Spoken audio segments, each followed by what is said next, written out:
But that looks like it's 50 years old. That's bitchin'. For sure, yeah.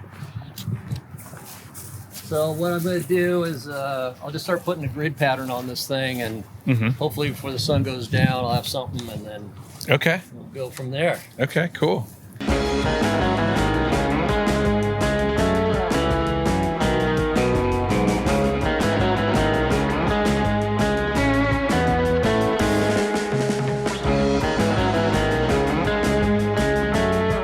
It's been a while since you carved that one over there. Yeah. And you're just scoping out what? Just making some plans. There's another It's log. been like 3 years already or something. It's insane, isn't it? We got to go up. We got to climb the tree. Okay. My neighbors are going to be like, there's a prowler. It looks good. Okay. I mean, this looks really good because it's not honeycombed or anything. So that honeycombing is really minimal. Plus, it only goes in not even a ½ inch. So this is a super hard, old school piece of wood. Hear that high pitch? So that's what you're looking That's for. some hard. That's not going to fall apart when you carve it. If it thuds and doesn't ring, bad news. We're talking about your Tiki number 300, maybe. Yeah, maybe. Okay. We got to decide what's going to happen with the 300, but this might be really cool to do. So we're going to do a traditional Hawaiian coup, I believe. Oh, That's what we're going to try. Okay. Kind of a skinny log to be doing that, but we'll see. I thought it was a bit thicker the last time I saw it, but That's what she said. maybe we'll do like a stacked thing. Oh. Yeah. Okay.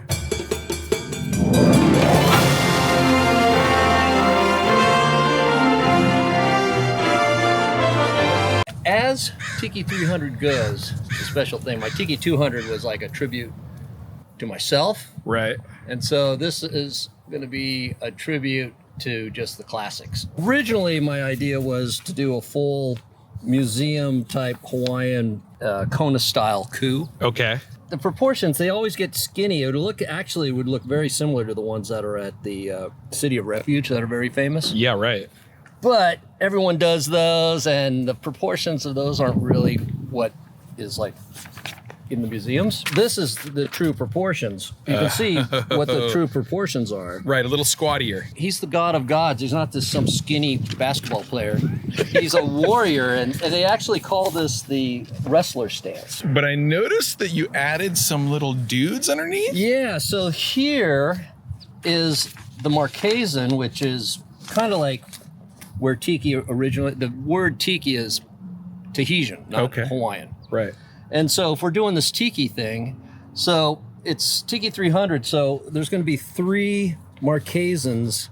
These are actually the Marquesans that are on stage at the Maikai. Yeah. I think there's a lamp where there's 3. So it's kind of an homage to that lamp and the Maikai, but also the Marquesans where, the word Tiki originated. Yeah. And there's 3 of them, so that's for Tiki 300. To me, this is more of an art piece than just the standard. Than just a dude. Than just the, what everybody's doing. Usually when I work with a client and I'm doing an in-ground thing, I have the proportions there. And so I design around the proportions of the piece on actual thing. When I'm on site, I'm like, oh, this is 3.5 feet. Right. And then I'll bust that in and then start this whole, I make a grid pattern. Tell me about the Tiki that we just saw at the other house. The waterfall piece. Yeah. That guy literally has been putting shellac, or not shellac, it's teak oil. But he's been doing that he was doing it every 3 months, which is not, I recommend 6 months. Yeah. And usually it's a year if you're lucky. Okay. But this is what happens if you don't do it at all. Yeah, and this is bitchin'. Sure. Most Tikis are supposed to look this way. Yeah, sure. You can go one way or the other. Right. But the sun is basically going to turn it into a piece of driftwood. The surface is degraded, but you can sand that off and bring the color back. Okay, maybe I'll do that then. You said the other way to go would be to use used motor oil. That would turn this thing black. So you don't want moisture and bugs. Okay. Which means you want to go old school railroad tie. All the stuff that they make railroad ties out of is illegal now. It's creosote, basically. So you can use use motor oil because it's just going to soak in. Literally, it'll look like you put maple syrup over the whole thing. It's got this nice caramely thing. Yeah. Then it'll soak in and evaporate in an hour. It look like you didn't do anything to it. Wow, really? But it's just carbon in there. So the carbon's going to build up over time. And it's going to get blacker and blacker and blacker. Okay. And it'll look just like the pieces Oceanic Arts did, where Bamboo Ben's famous for saying it's his grandfather Eli's formula of basically tar and diesel oil. Right. So it's the same basic thing, but not everyone changes their own oil. But you're an old car guy.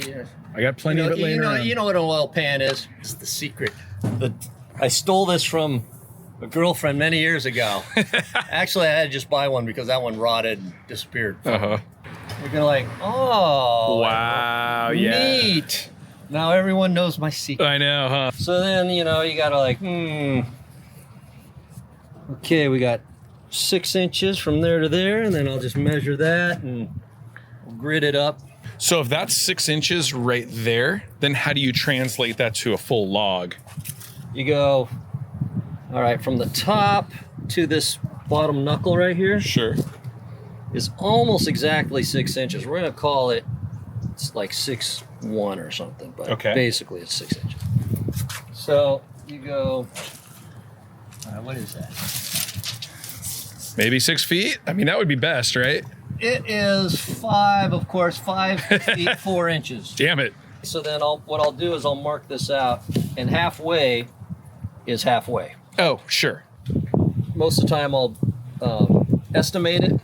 Basically what I do is I'll get a grid pattern of 5 feet 4 inches divided by, let's say, 5, and then I'll just grid it from there. Grid it, and then I'll translate the grid on here, and then I'll map it out. And if I don't do that, then one arm is down here and one arm is way up here, and he's always like, yeah, which I don't know how to stop myself from doing that other than drawing it. So. I've carved a handful of tikis, and that's happened to me. Yeah, and then the other thing is most guys carve horizontally. Right. And I've never been able to figure out how to do a really complex carving horizontally because you stand it up and then it looks completely different. For sure. So I always carve vertical. Everyone's like, what are you doing? And it's bad for your shoulders, but at least my neck and my hips and my back and totally. So you're just gonna, if you're carving, you're just gonna destroy your body.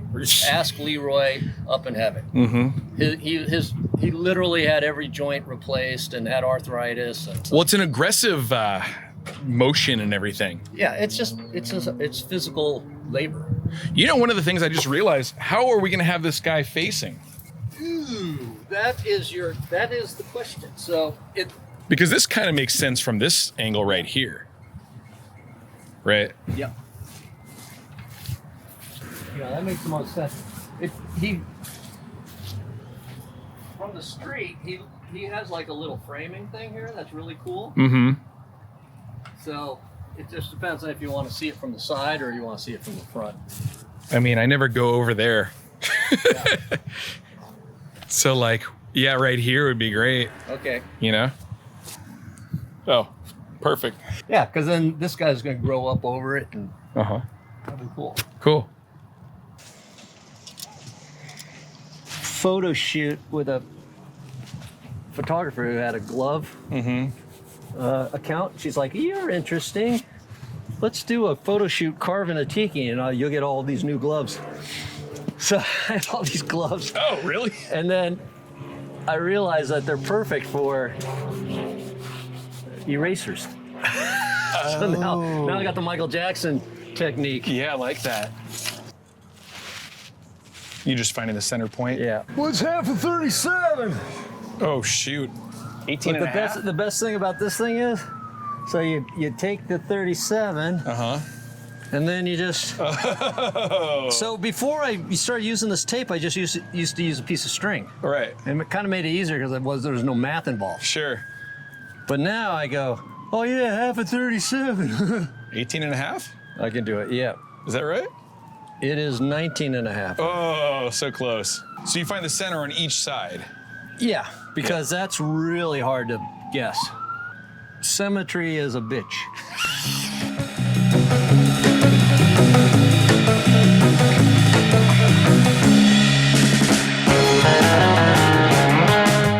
You know what's funny is I did a video with Flounder talking about how to make like tiki lamps or whatever, and it was it's like a very rudimentary one. Right. But there were people in the lamp community that were like, oh, you're giving away all the secrets or whatever. Yeah. And it's like, yeah, but same thing with this. It's like if you're really good at what you do, It's all the same shit. like, you shouldn't be worried about it. Yeah.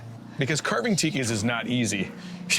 Well, for me, it's not easy.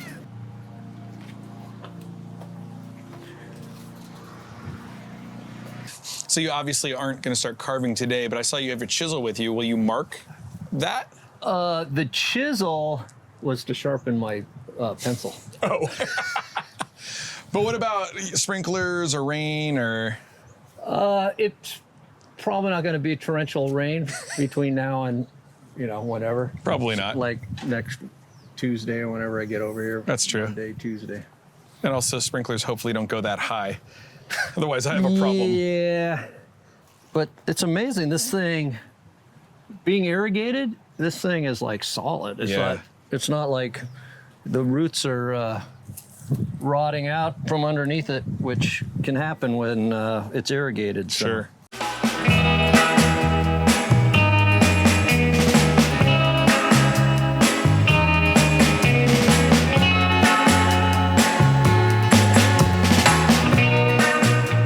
All right, so there's basically 3 existing coups that were stolen from Hawaii and distributed. Really? And they're, I forget how tall they are, but they're like 6 to 7, 8 feet. So there's one in the Bishop Museum, which is the most famous one. The one that I idolize is in the British Museum, which is this guy. And he actually has each one of those knobs on his head is a boar's skull. So the boar is sacred. And so, of course, Ku is going to control all the boars on the island or in the universe or whatever. And so he's got this great mana from all these boars, but there's just a screaming boar's head right there at the tip that juts out over his nose. It's so bitchin'. I didn't know that till I read. Yeah. And then I looked closer and I'm like, oh, and then now the internet's full of really great photos. Yeah. The weird thing is I've never seen the back of this guy, so I have to make up how his pigtails come together and everything. Oh, right. So I don't know what the back of his head looks like. In palm, the inside can be just completely Fibrous, right? Yeah, just pulp. I call them pumpkin heads. You just rip it out with your hands. Yeah. You said that you feel like this has the right ring to it? Yeah, the outside layer is going to be, and even the inside. Yeah. But it's the arms and the legs and stuff will be far enough from the center that they'll hold together. What about the little dudes in the bottom? The little dudes in the bottom, they're basically going to be mostly bas relief. All the information is in the front. Oh, okay. You're not going to go all the way through. I'll go really deep, but there won't be any Pass through. detail there. It'll just be arms and shoulders and butts. Oh, wow. Why are you doing the guy sideways there? What's that? This? Yeah. Is that the side of that guy? Or how does that work? Basically, you kind of have to look through, if you see how this wraps around. Yeah. This gets pushed way in because his chin juts out. Yeah. So you gotta So this, I was just trying to get make sure I had the proportions right. I shrank them a little bit. Gotcha. And then what I'm gonna do here is, we got the trifecta, Hawaii, Marquesas, and we'll just do a traditional Maori band Okay. in the middle. Cool. Very I cool. have the 3 island groups. Yeah. The 3 major island groups. Yeah, when you start getting into the 3 dimensions, that's what confuses me with sculpting or carving. Not sculpting, carving. Yeah, it's weird how so everyone asks me you should teach. I never took a class. I don't know. I teach myself every time I do it. Yeah. Because I never took endless classes of sculpture. Right. So unfortunately, maybe that's one reason why I'm quite a bit slower than other guys. But if you go in this way, eventually when you stand over there, then you know how to go in that way. Yeah. And it for me, it's just a gift. I can't draw for shit, but I can always sculpt and figure it out. It either looks right or it doesn't. So you just keep fucking with it till it looks right. Yeah. The only problem with carving is it's reductive. Yeah. So the other thing is, once you take some of it away, up, you can't, So that's another reason why the slower I go, the more I just stare at it, and go. Here we go. Yeah. Golden hour. Golden hour. All right, so you can kind of see basically how I map that all out. And then so I just basically look, the chest is halfway between line A and B, and then I make a couple scribble marks, and then you get this. And here we are.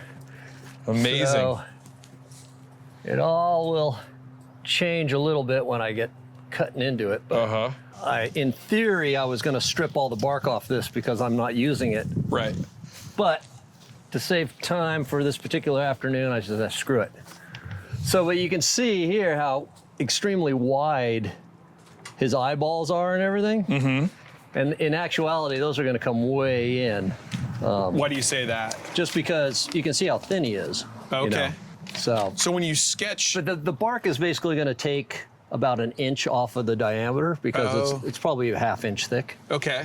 But that's not really neither here nor there. Like I said, normally I work this way just because I don't want to spend time taking off bark that the chainsaw is going to take off anyways. Sure. So do you sketch it wider than? No, it's just what you're doing is you're looking for height ratios of where a line is, and that's going to be, no matter how wide it is, that line goes straight through the piece, basically. Okay. Like I said, I've kind of taught myself to sculpt, so it's just, what's funny is in the digital world, you see it all the time because they take it and they map out the entire face with those little dots. Yeah, totally. And then, so your brain, a sculptor's brain, Michelangelo's brain, was creating those dots in his mind, basically. Right. The dots, the X and Y axis are going to meet somewhere. Yeah, sure. And if I have a gift, I kind of know where that should be. But you do kind of have to wrap your mind around like the depths and stuff that are going to happen. Yeah, and they kind of create themselves. Okay.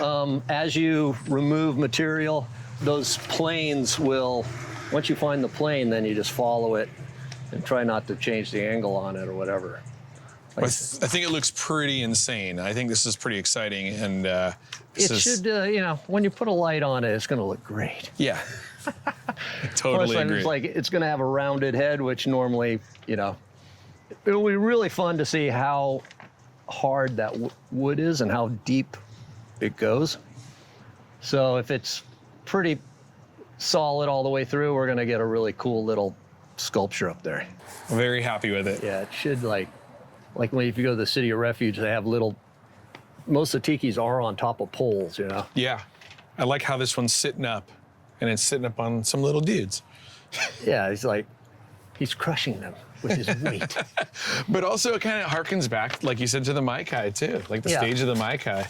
That's what you and everybody else loves about the Maikai it started with just traditional stuff or mimicking traditional stuff, and what they weren't, getting cartoony with anything. Right, totally. All that, so.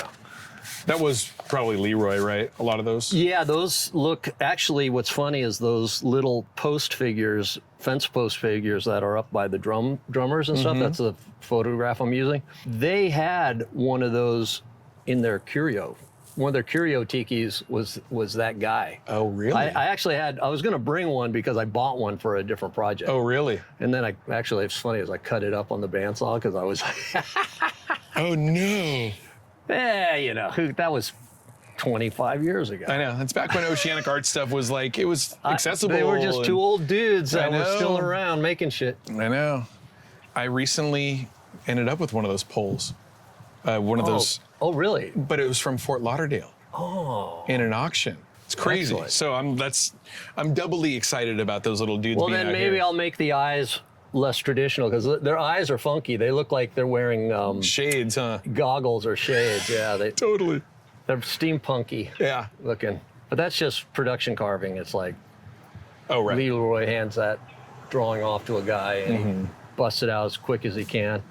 And most of that stuff was probably done on that Copy carver. copy carver thing, Right, because router thing. They did a zillion of those. Yeah. Yeah. Very exciting. So this is the other thing. So straight on, it looks like this, and Leroy always made that flat. Oh, but look at the jaw. It's all of them have these huge jaw. Like it's a Yeah. round. It's like a globe. Right. It's this massive, like it's like a cartoon. Yeah, it's you know? like Popeye or something. Yeah, it's a full Popeye chin.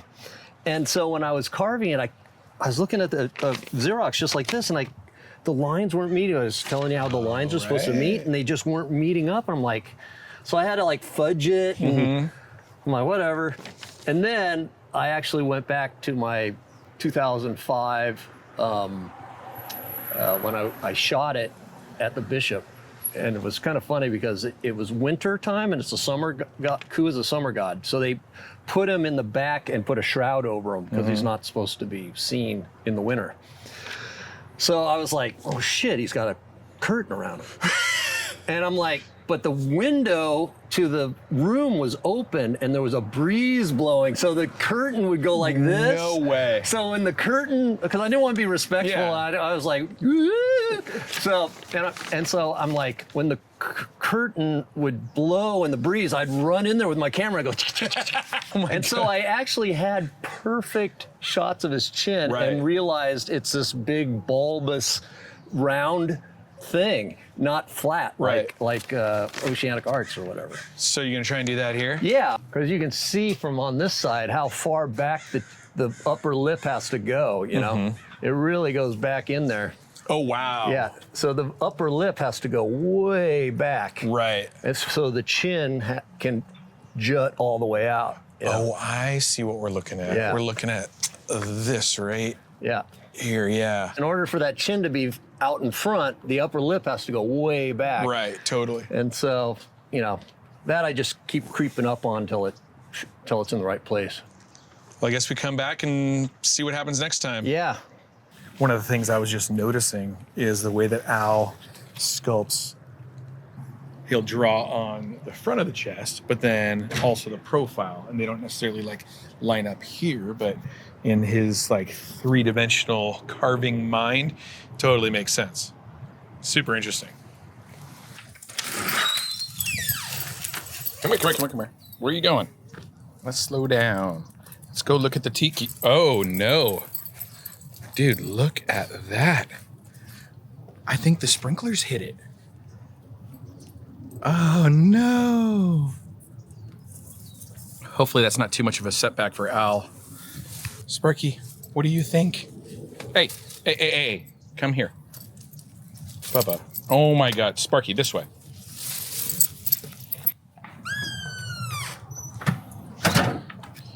Morning. Hey, fancy seeing you here. Did you see what happened to your drawing? Yeah, it's weird. I think the sprinklers actually wrap around it a little bit because you can see the stain on the backside, which I didn't notice before. Normally there'd be like a white, stain, but maybe you have like soft water here or something. Maybe. So does that mean we have to start over? No, I don't it's know. still on there. Okay. Just very faint.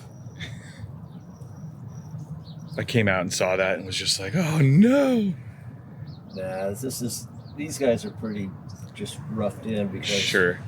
so there'll be a lot of material taken off.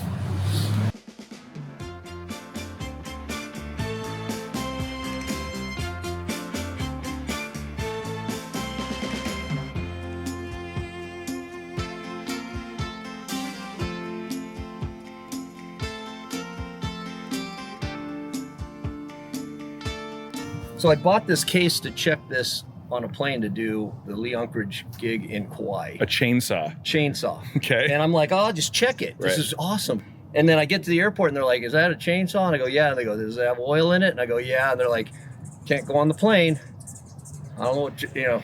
So luckily I had a cell phone by then, and I'm like, UPS, oh, Uber, had an Uber to UPS, ship it home to myself, and then get back to the gate on time to leave. Oh my Luckily, I got God. there 2 hours ahead of time, and there's shipping all over the airport.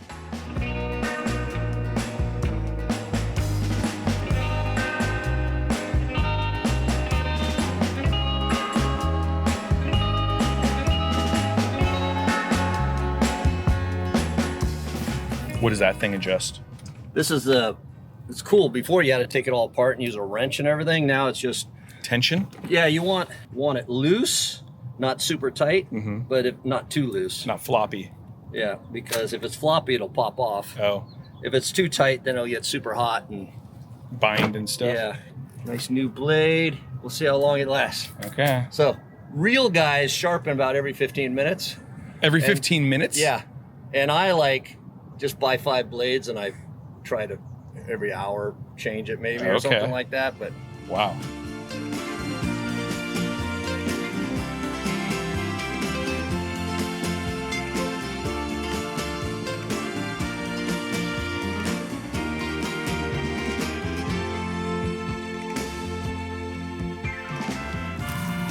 Is it too wet?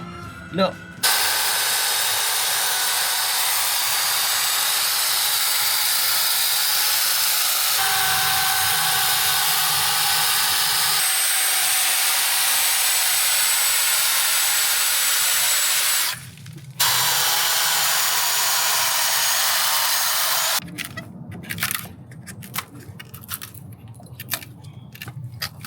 Can you get a sense of the log kind of immediately? Yeah, this is hard as shit, which is great. Oh, good. Which is what I was wishing for. Queens are they can be hard as shit or they can just be mush. Yeah. It'll still split, but I mean, that is rock solid. It's good for detail, right? Yeah, it's good. It'll hold its shape and won't fall apart when I'm carving it or when it dries.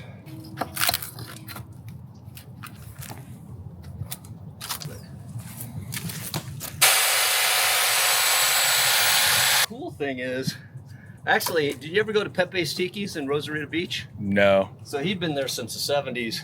That's one of my first introductions. I was would have been 89-ish. My buddy had a trailer. His uncle owned a trailer park down there. Mm-hmm. So we go stay on the weekends. And my buddy's like, oh, we got to go to Pepe's Tiki's. And he carved everything with a machete. Wow. And I could carve everything with a machete too. But why would I do that? Yeah. I think Leroy said something like, use all the power tools that you want, just make sure that it doesn't look like you used power tools. Right. So I guess that's about how deep you can go, huh? Until it gets fibrous. Yeah. But each one of these fibers it'll turn dark brown. That's like the little dots in coconut wood. Right. But each one of these fibers, that'll go right through your skin. Really? Yeah. So that's what keeps them from falling over in a hurricane. A steel cable, top to bottom. Right. But this goes right through my little flip-flops, right into the bottom of my foot. Really? Yeah, because it's this long and it's fun. Keeps you awake. Yeah. Jeez.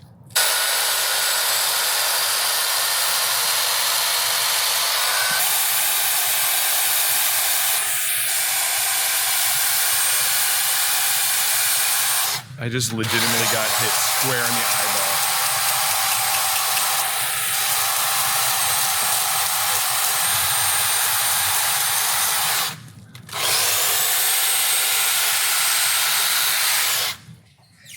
Dude, I can't tell you how bad that hurt.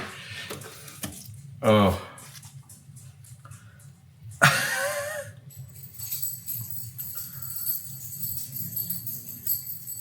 It's a dangerous job, man. You're cutting wood, you're using chainsaws, you're using aggressive motions like hatchet whacking. Oh, God. As a spectator, I need to pay closer attention. Oh, geez. Got me.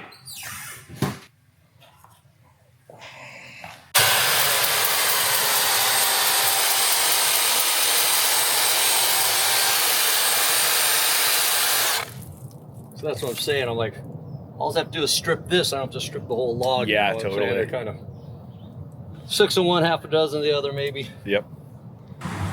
First cut is the deepest. Actually, I fucked this side up. So. That's got to be one of the biggest pain in the asses, right? Is just dealing with plants. Are not good for cables. Right.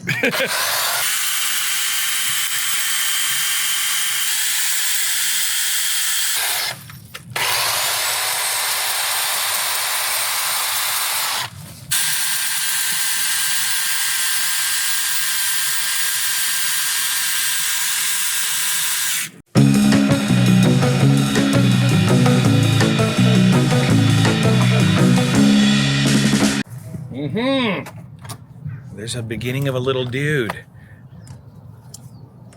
How do you know when you need more oil? There's a little window on the side. Oh, okay. Can you feel Sometimes it? it gets gunged up. Definitely don't want to run out of oil.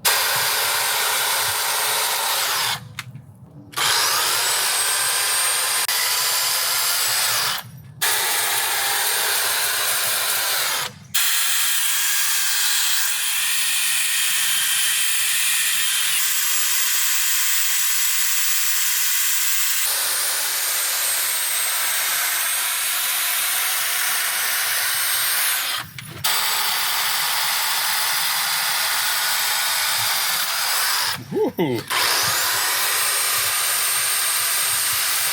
Let's try to get fancy to do a plunge cut on. Hard to do at that angle though. Yeah, right. But a plunge cut is like, we just go, Uh-huh. It's fancy dancy, but yeah, it doesn't look good when you fuck it up.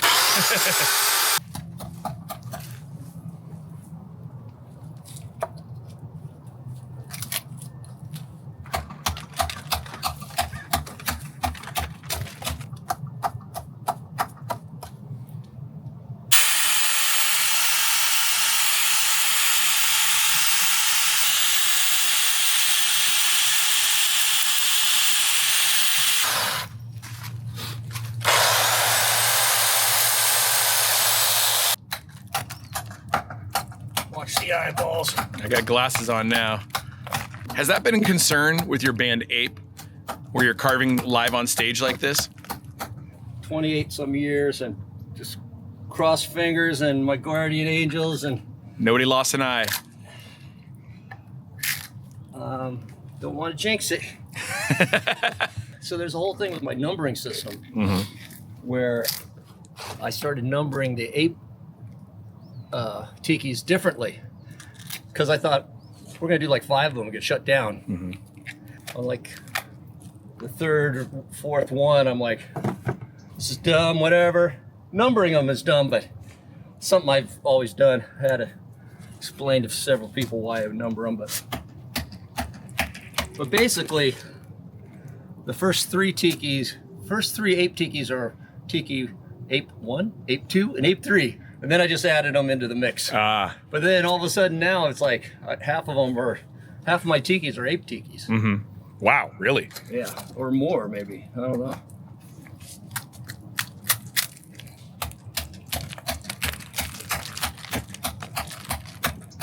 But it was cool to watch Pepe with a machete. You'd just be,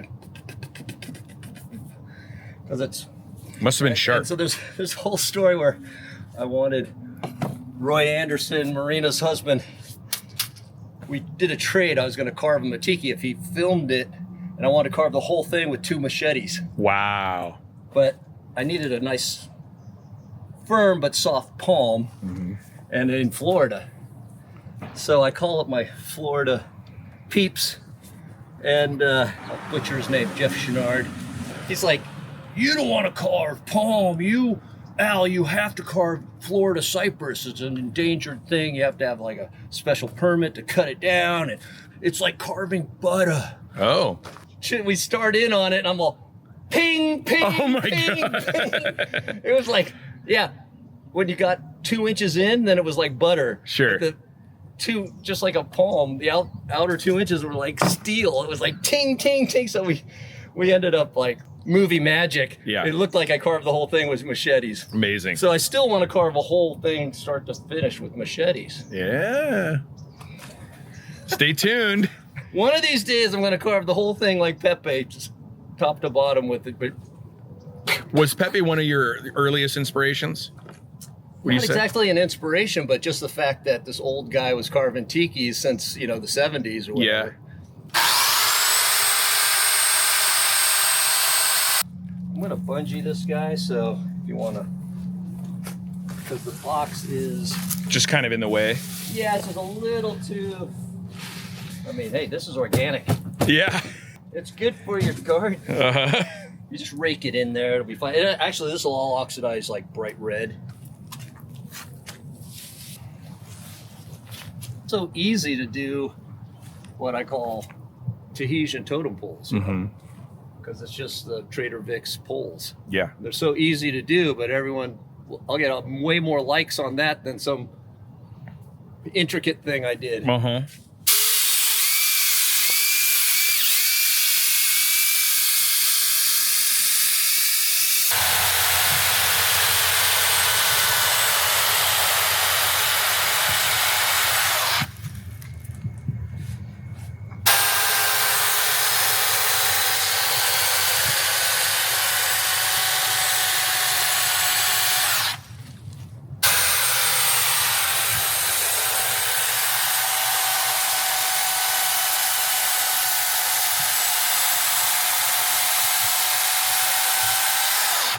Those are important cuts right there.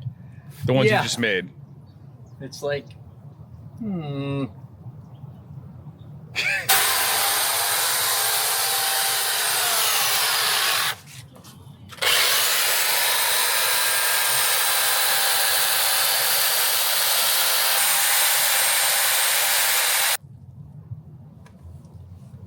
So normally this is the goatee, but this will be the first time I ever carve a neck on one, I think. Oh, okay. I never knew Hawaiian tiki gods, especially Kus, had necks. Yeah. But that's what you can do when you're carving a giant thing at 8 feet or 9 feet tall, whatever those things are. Right, sure.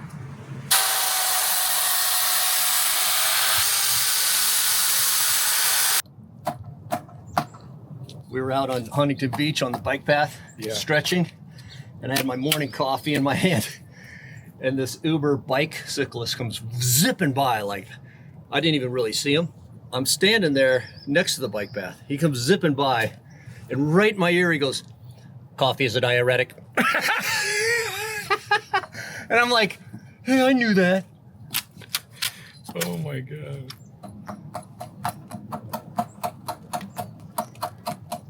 All right. At some point, that'll turn into a neck. We'll see. Hopefully.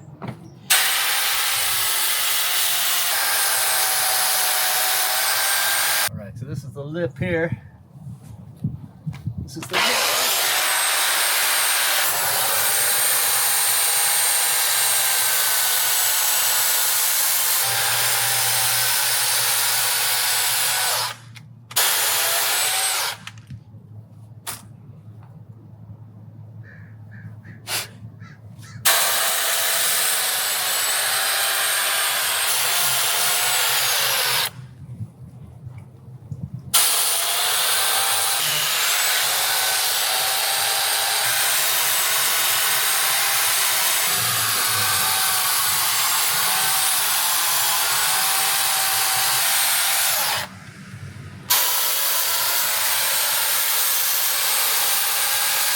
Inside of the leg.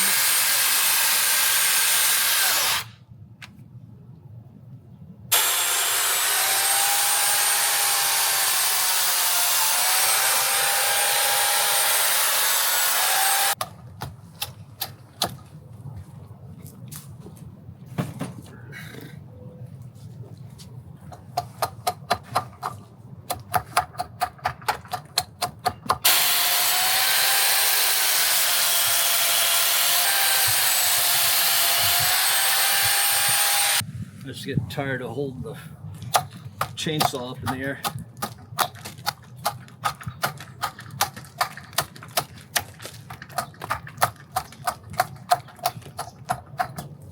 So that's one thing with palm is, you can see those steel cables.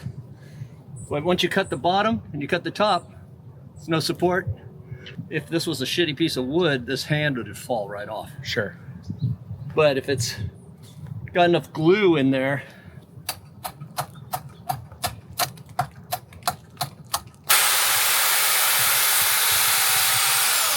I'll make some real dust now, boys.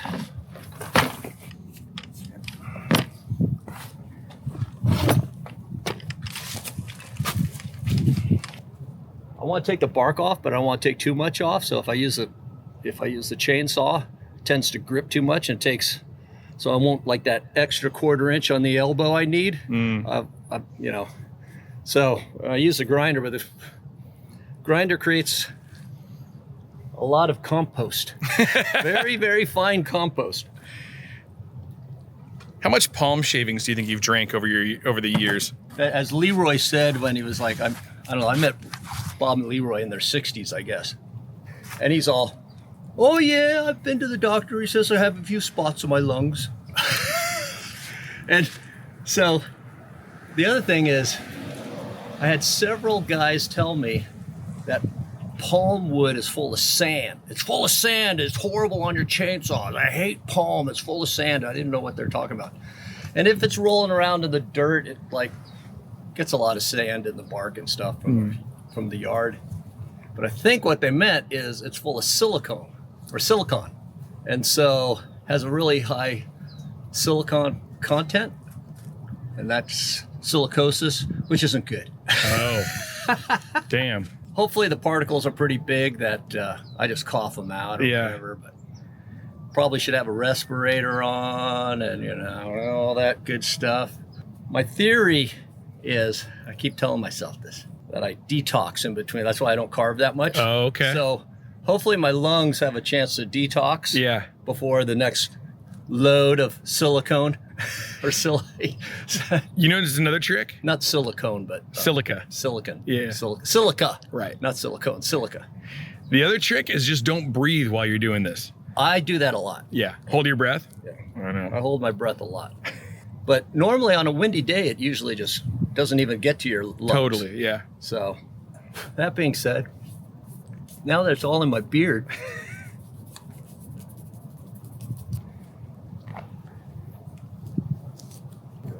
well, yeah, make sure it's off. Now, I had one that used to stick. Oh. It'll Take off running? Yeah, it takes off. Not good.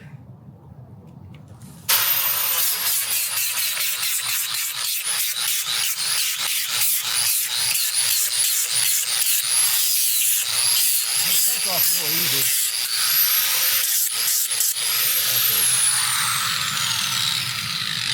Okay. Normally I'll take like the bark off with the chainsaw, because this stuff is like really good veneer.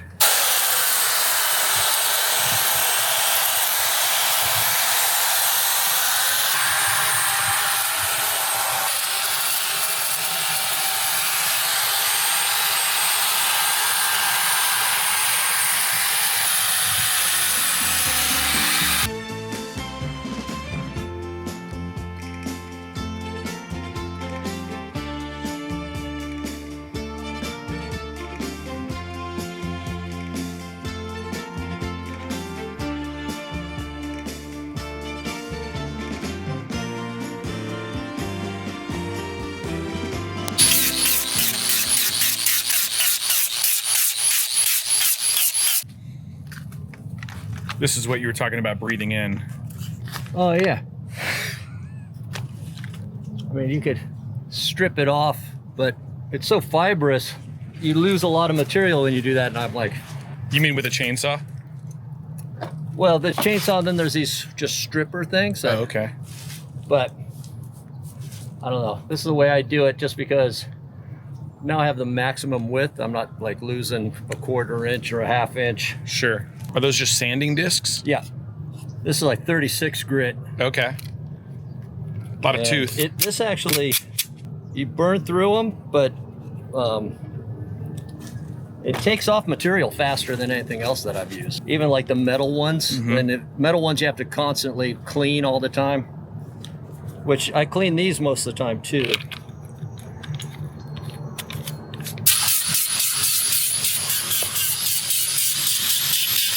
I was just looking over at this thing while Al was over there carving, and I just realized like how much more detailed that one's gonna be. And I'm absolutely like so enamored by this one. I love how primitive it is, and it's not really in Al's nature to do primitive. So I'm excited to see him go like full bore on that one. Also, there goes a dog.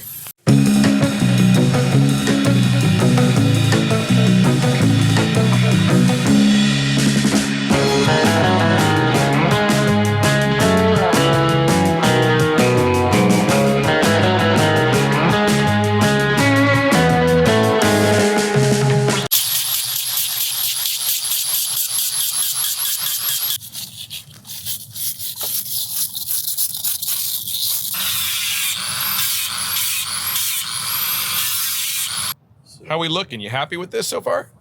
I think so. I think all the bones are there. Now I just have to not fuck it up. There should be enough thigh and whatever. There it is. Yeah. So I'm excited. It looks great. still sounds good though. Still nice and wet up here after all that time though. Crazy. Like this side is still nice and damp. Yeah. So what's the next step here?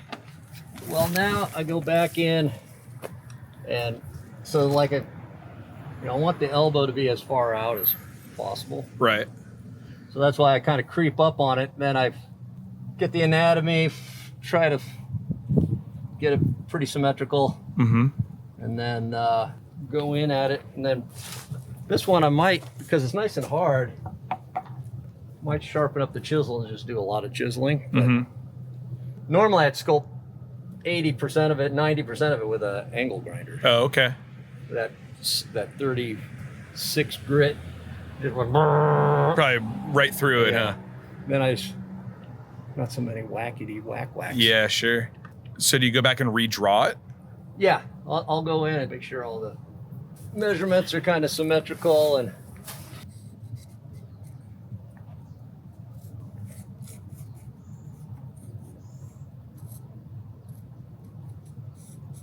You're just dividing it in half? yeah, the center line is kind of key. It always gets wonky eventually, but I'll just keep drawing the center line on. I'd imagine that's important with this little dude down here now. Yeah, that's the thing. It's like you just keep working and working, then if you get to step back, then you're like, oh shit. Sure. So he's not too horrible right now.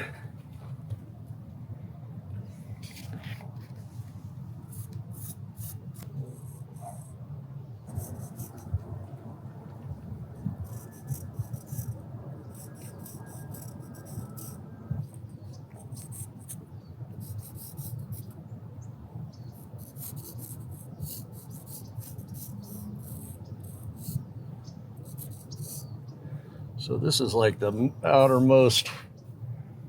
So I don't want to, I mean, I'm trying to creep up on it so I don't take too much off so I can really get that, it's like a cartoon. Yeah, it's got a big jaw. Yeah, it's got a cartoon jaw on him, like some kind of superhero, which is kind of cool that like synonymous in all the cultures or something. Sure. So what I want to do is make sure I don't take any of that off. This is the other first. So in theory, this charcoal line will never disappear if I'm lucky. Okay. It's a good way to think about it. And then everything else gets pushed back. Then it just goes, then it'll just creep way back, and it goes way back there. Right. So we get this kind of thing going. Then this actually goes pretty far back.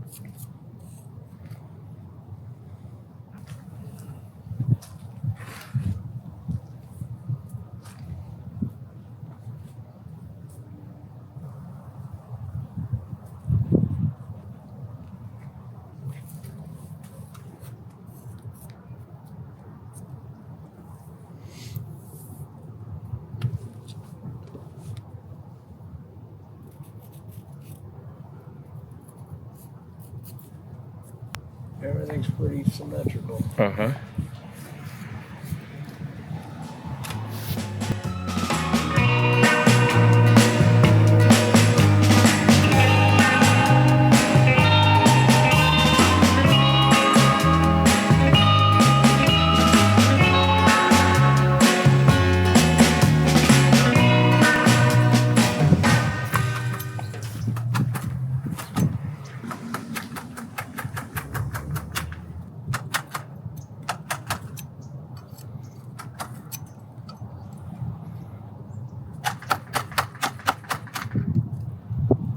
It's funny though. It took me a while to figure out that there's a sunny side to a palm and a shady side to a palm.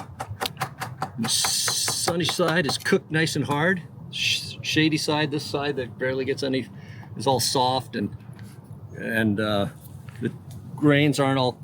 See, they're all super tight over here, and over here they're like far apart. It's interesting. So this gets cooked. This gets cooked by the sun. Yeah, right. The majority of the year. So I always thought when they were laying on the ground, they were getting soggy on one side. Right, sure. But that's not it. There's a sunny side and a shady side. I had no idea. Yeah. Neither did I for the longest time.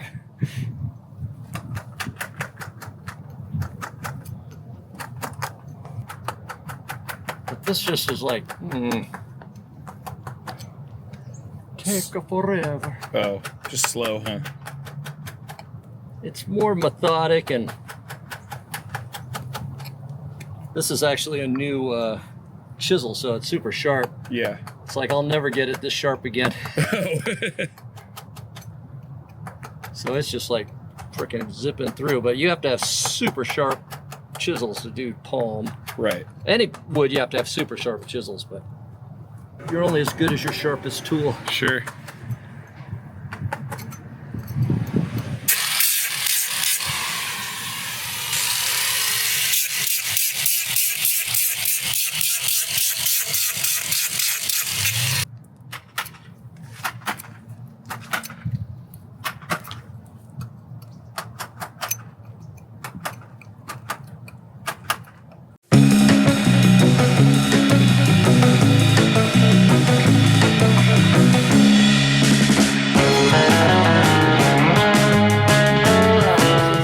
Tiki-ish. Almost looks tiki-ish.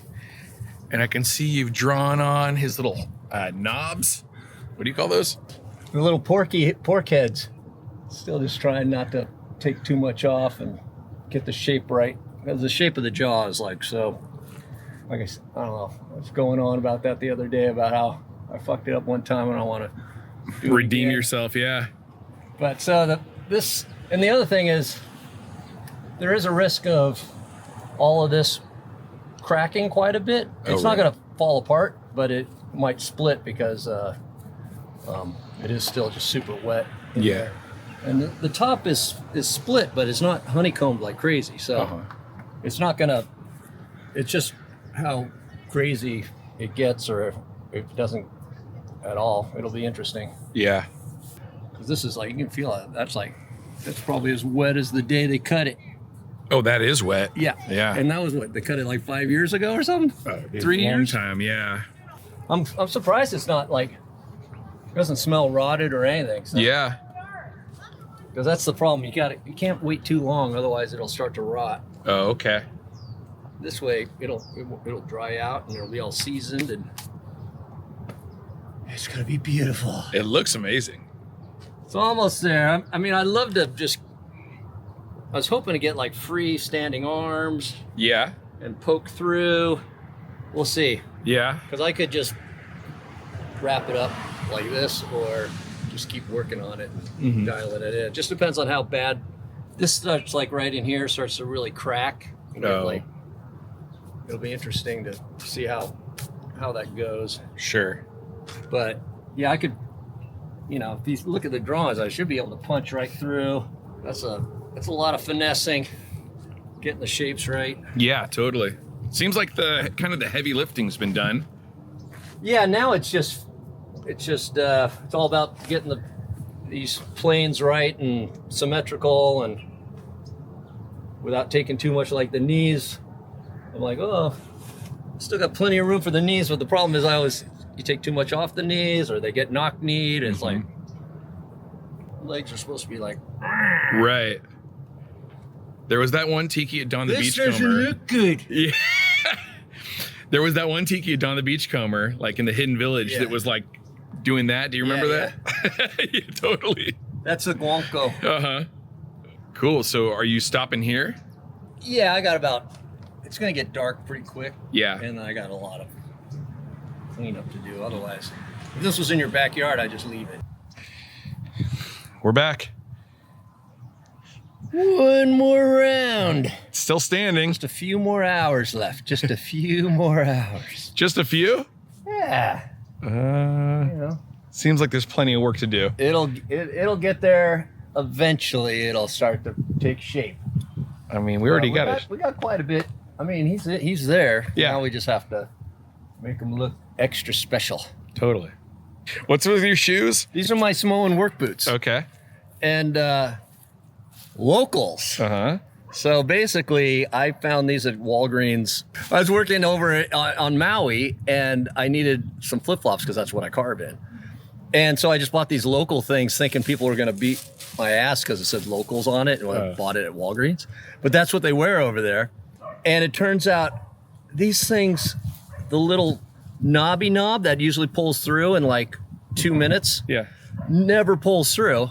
I wear this thing up and down ladders for like 2 years, 18 months, and the only thing that happens is the little knob pops off. Oh, so you just So- screw it back on? I just screw it back on. I've been wearing these for another 2 months, 3 months. It's great. And why do you carve in sandals? Because palm, I've discussed that palm is like these little steel cables cut into little tiny pieces. And you get that in your socks and in your boots. It literally, you wash it a couple times, it doesn't come out. Yeah. And so you just have these needles sticking you in the, unless I put pants on and the whole like thing, and I'm not, I'm going to be in, Hazmat suit. I'm not going to be in a hazmat suit in 80 degrees. Yeah. Or whatever it is, maybe it's 100 degrees or something. So flip-flops. And then you just brush it off and just don't drop the chainsaw on your foot.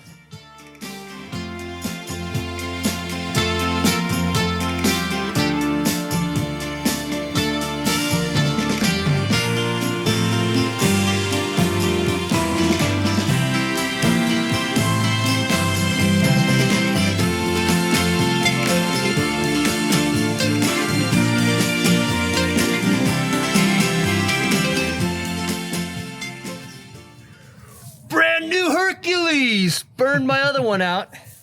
They're pretty good. I can't believe how long the last one lasted. It just takes off material so fast.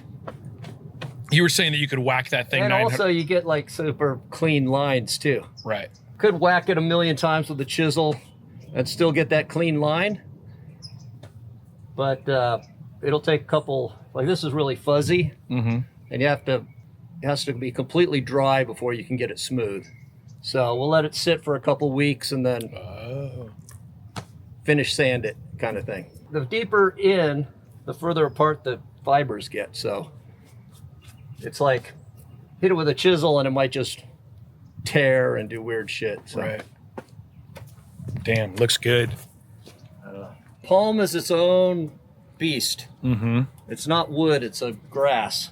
When do you start on the little guys? I don't know. There's a lot to do once you start getting, these guys are all, they're just smaller and more complex. Yeah. So I'm just trying to get this so that it'll dry,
I'm gonna split them in two.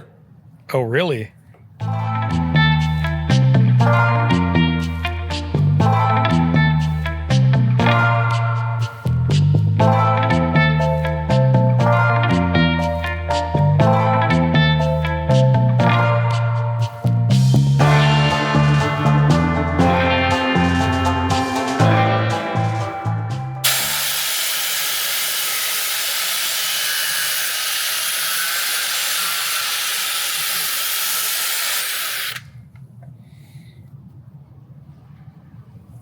I think I got his butt crack in the right place. Okay.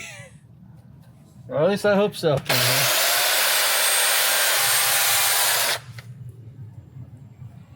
Wow.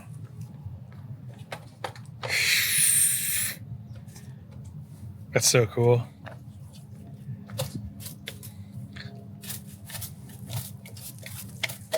Looks like a little dude perched up there now. It's like he's all the good wood's out here, so I want to force it, but the proportions are he's a lot skinnier than. Oh yeah. This just looks so next level. Like the one that you did on the other side of the house is like really, it's cool, but this is just next level. Yeah. Well, this is a little more complex. Yeah, a little bit. That one's more tiki popish. Keep that little bit of a bow in there so water won't sit in there, it'll run off. Oh, okay. When it rains, you want the water to just go Yeah. drip off.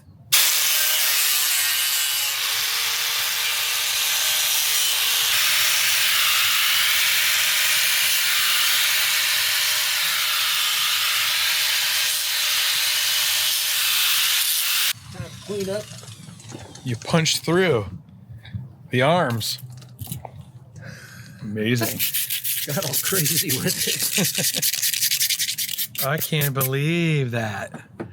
You can see through him. Yeah, every time you decide to go a little step further, then it adds a couple more hours. Yeah, totally. Because then you gotta go, oh, now how do I fix it? Do you feel like there's a risk of screwing up when you add things like that? Well, there definitely is. I mean, like, the chainsaw always takes off more than you want. Right.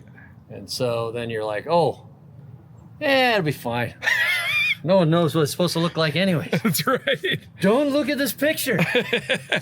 Well, eventually it leaves the picture, right? And it becomes your own thing. Well, yeah, I mean, it becomes stylized because you're constantly, changing it. Yeah. I mean, if you really wanted to do like a replica, then you get the calipers out. Oh, You're like- sure. And I used to do that with toy gigs Yeah. because Because you had it to. either looks like Bugs Bunny or it doesn't. For sure. Is this the fun part? It's fun and frustrating because you're like, oh, got to fix this now. Oh, got to get this. Oh, now I got to get this. Oh, the proportions got to go. Ooh. What's the fun part? When it's finished and you're just like, oh my God, look at it. No, actually, it's all the creative thing is like, like it was fun trying to punch these holes in there. Yeah. I mean, I did it. Yeah, totally. So. And they now- could have ended up like here. Yeah, actually, they popped out right at the exact right spot. Amazing. So I was like, oh, yeah, because sometimes, but then it's like, oh, these are just skinnier now. Uh-huh.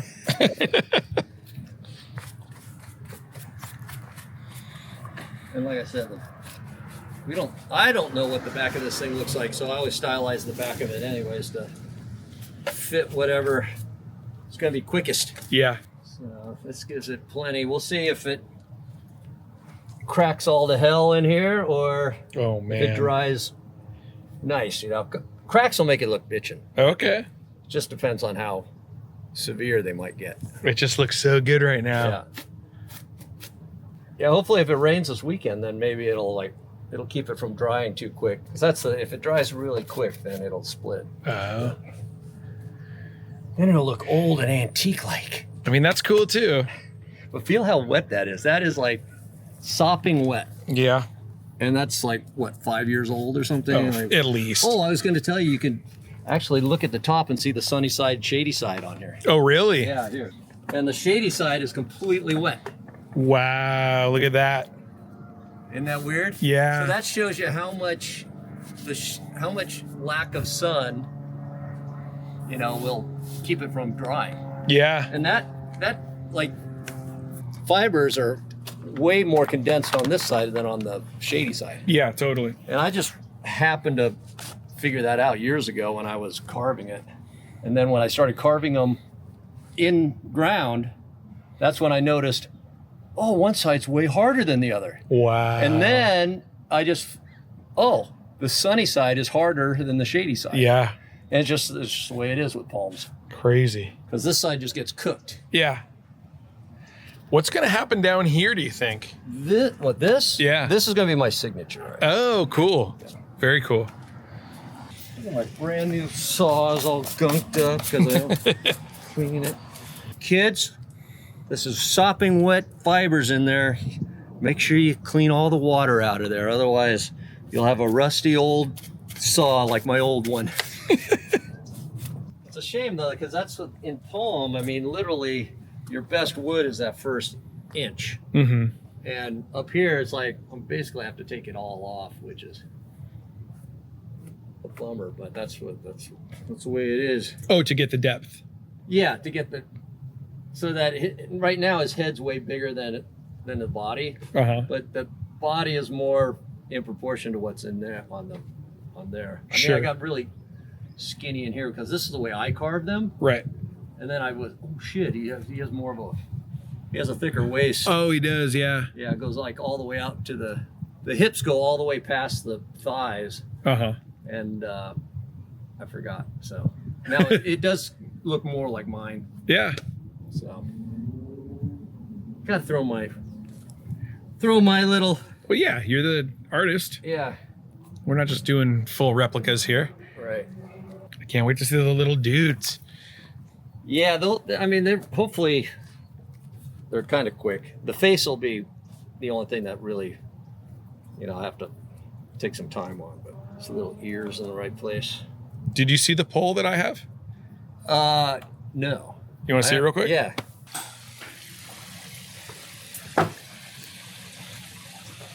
So it's these guys. Oh, wow, there they are. Isn't that wild? Those are them. Found that at auction in Fort Lauderdale. Yeah, wow. I think at some point they've replaced something. And yeah, it's got the railing where the bamboo or whatever was sticking in there. Yeah. That's totally cool. Yeah, that's them.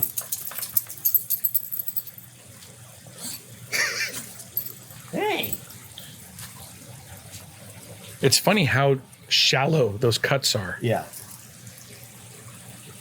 Yeah, that's called, that's just production. But the original ones that are in museums, it's more shallow than that. Oh, really? But they're carving it with stone tools or whatever, theoretically anyway. Yeah. But it's super shallow, delicate lines. Is this guy supposed to be the same as this guy? Well, these are bastardizations of Marquesan. So there's a whole, you have to go to the Sven lecture, but basically Marquesan eyes from the front get distorted into like slanted looking eyes. Sure. You don't get, there's a whole thing, especially the guy with his mouth open. Mm-hmm. And these are actually looking straight ahead. It's an artist's rendition because he was just working from photographs. He didn't have the piece in front of him. Right. And so there was a distortion in perspective that made the round eyes look almond and Chinese. And so this weird kind of almond, ominous looking eye was kind of a fabrication. Sure. Of just an artist drawing a picture, a straight on picture of the or the menu art actually for Don the Beachcomber. Interesting. It's like the evolution of pop culture. Right, totally. And that would have been about 1960, I think, or maybe earlier, 50s? Yeah, I don't know when the stacked cannibal poles showed up. I was saying maybe even like late 60s. Well, I think that came out of the luau. Yeah, I don't know when the is that Steve Crane? Yeah, So Beverly Hills. So that would have been the 50s. have to be his go into his archives, find out when he did it. But I they, haven't seen all of it. Oh, you haven't? I just saw it on YouTube. Oh. Hi there. Well, now we gotta make it look good. There's all kinds of nuances in here that I want to try to capture from the British Museum Tiki. They sculpted God, and it's pretty remarkable what the lines on these things are ridiculous, and how they look completely different from the front than the side. So yeah, I got to push his nose back, I push his lip back, because this little boar's head actually juts out quite a bit. Wow. It's like the furthest point out. But, Okay. But all the, like I said, all the yummy good wood is right here. So I'm going to try to, not push it back too far. Yeah. You already got one of the little dudes done. Yeah, I had to practice on that one. He's on the other side of the, now I got something to copy. So theoretically it'll be faster. Right. Theoretically. Theoretically. How long did that one take you? That took like 4 hours to rough out. Sheesh. So I don't sculpt them every day, and I don't sculpt 1,000 of them. So, I mean, if I did, I could probably do it in a half hour or something. The blades that I had are like several years old. Yeah. But that's like, you could, like, it'll never look like that again. So, like, it'll just keep getting shorter and. Oh, right. Yeah. Dangerously sharp is what they say. Very delicate area. Actually, so the British Museum, for years, I thought Hawaiian tikis didn't have penises. Yeah. Phalluses. And apparently they did, but the missionaries chopped them off or whatever. And so the British Museum piece has a little, it's tiny. Oh, wow. And so the funny thing is this is one of the first images I used at Art Center. Yeah. I went to the Art Center library, and this image was in there. And so I had it in my repertoire, and I actually made my first classic Hawaiian light switches. I used this guy, and I put the light switch right there. But in the Xerox that I had, I don't remember him ever having a little schlongo. But It's very small. it's like, I'm not putting one on. Okay.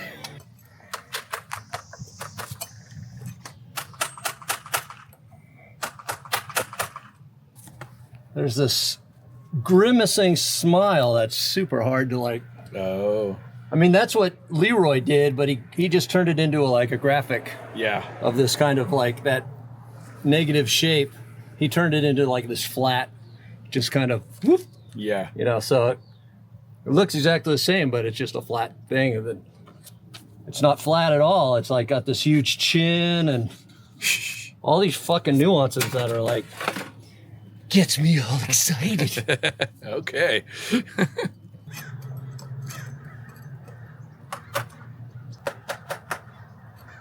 Just have to remember to step back and look what the fuck I did actually.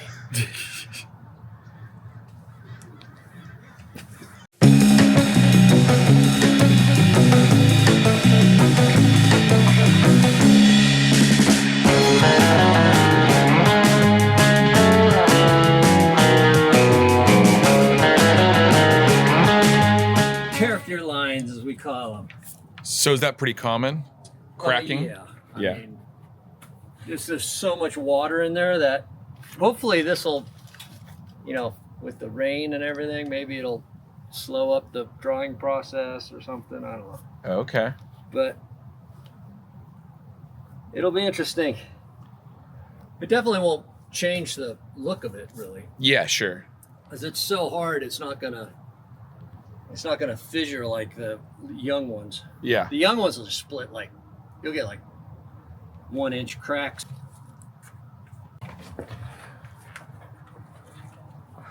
Looks pretty rad.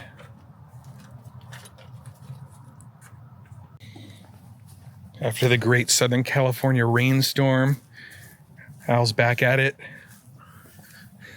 What are you doing? Tightening up. Do the tighten up. Tighten up now. He changed colors.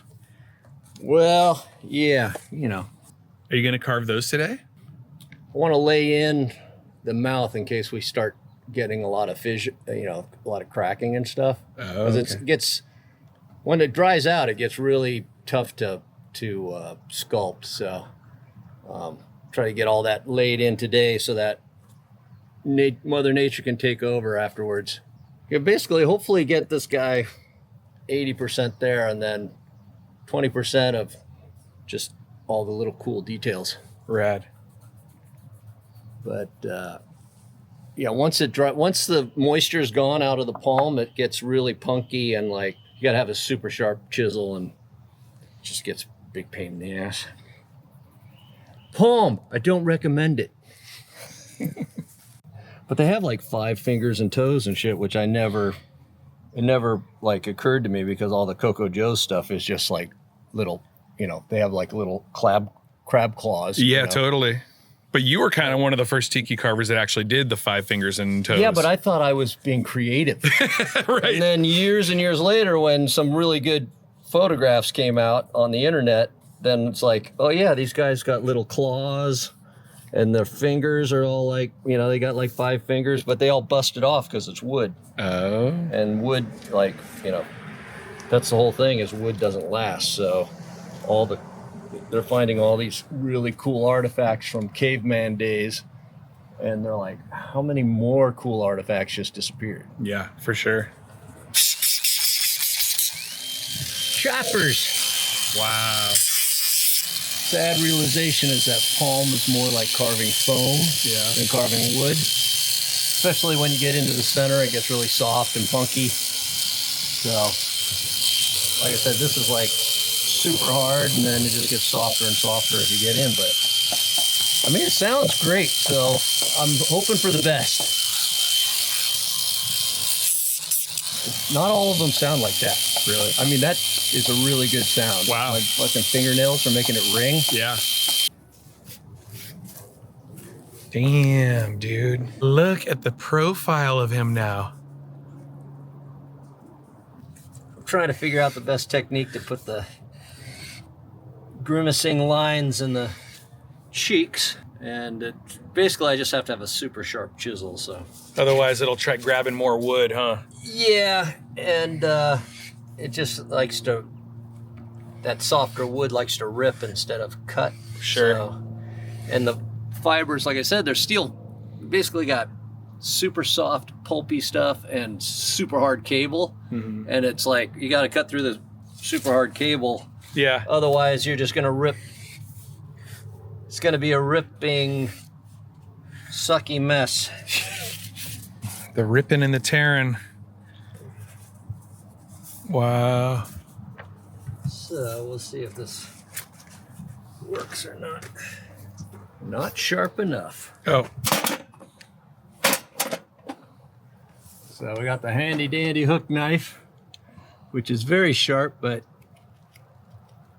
Slow? you risk losing a finger. Yeah. Oh, really? And it's slower. But get pretty clean. And then this is the shady, mushy side. On the other side, it's all super hard.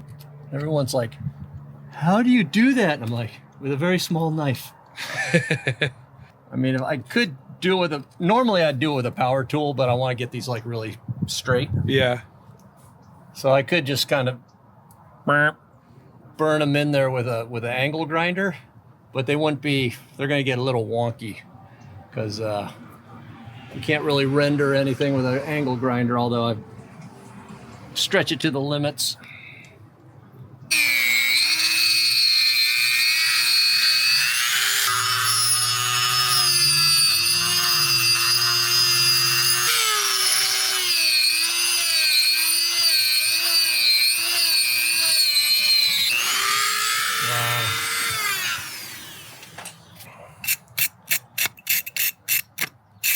There's always something slows you up.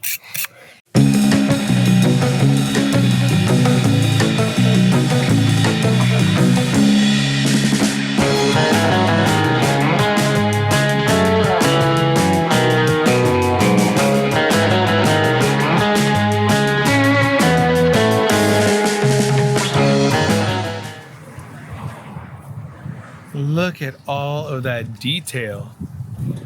Yeah, it looks insane. Just one afternoon.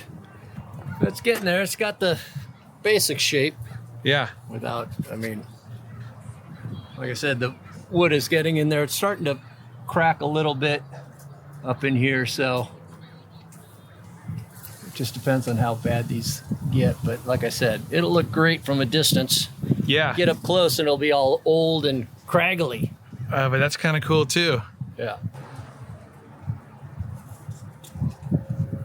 Wow. Yeah, those lines look so incredible. Oh, just a few hours of work, that's all.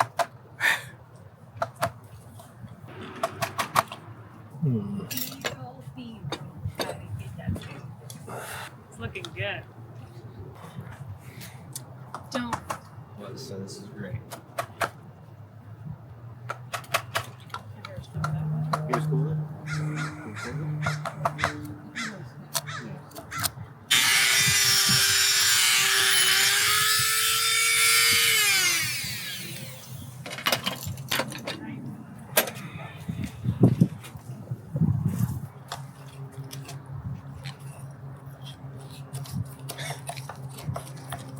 Yeah, it's all about the deep cut, see?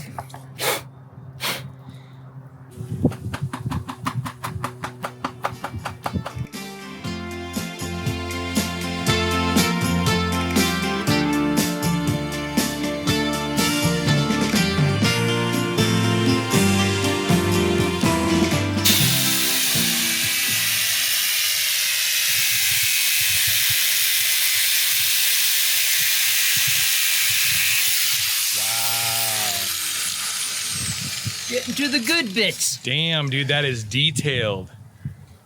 Well, that's what people don't know about the god Ku. Very important guy. And they put an incredible amount of design into those three examples. Are amazing. And this is my favorite, but the one in the Bishop Museum is pretty, it's more graphic. Yeah. You know? This This one's just more looks, anatomical, and it looks insane. it's getting there. I had no idea you were going to go this deep with it. Well, if I told you, you would have said, don't do it, dude. It's number 300. Yeah. Yeah, number 300, you know, like I said, number 200 was 430 hours. Yeah. So Wow. Wow. number 200 at least gets a few nuggets. Yeah. Wow.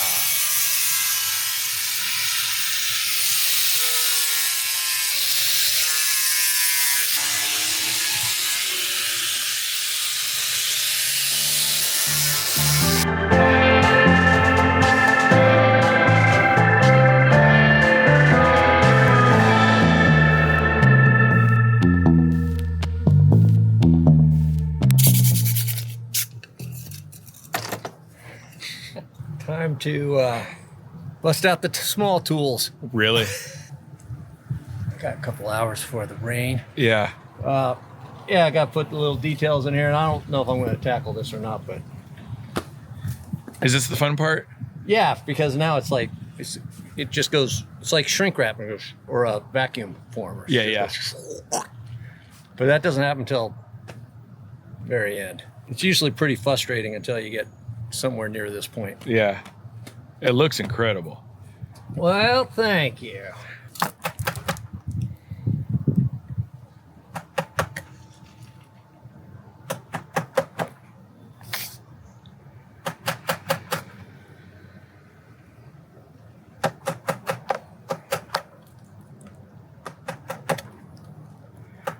It's always good to spend a lot of time on the back of the piece. If you ever see one of my pieces, Always go to the back. Check it out.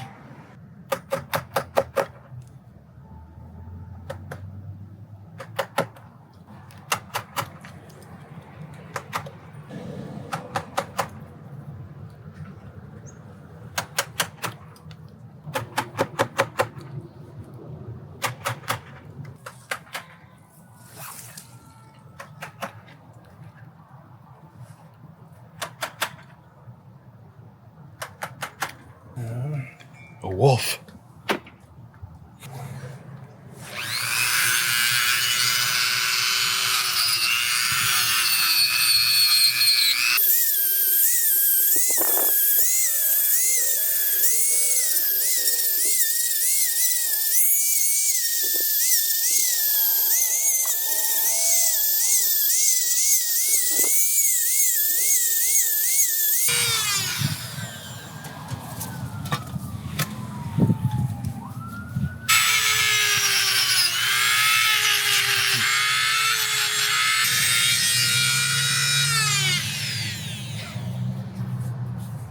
Well, symmetry's a bitch. That's insane. Now we have to go over here. Be able to see this profile from the door, so Oh.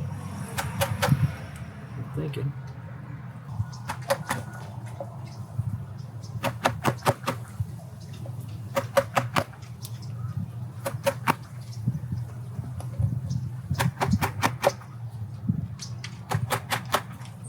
Storm. Just need another hour of no rain. Uh-huh. Wow, dude, the eyes look incredible. Well, can't take credit for any of it, so. You might not have come up with it, but you did it. You facilitated it. Well, it's a tribute to guys who did it with stone. Theoretically, there was no metal on the island, so. This is what you call in the business a style guide.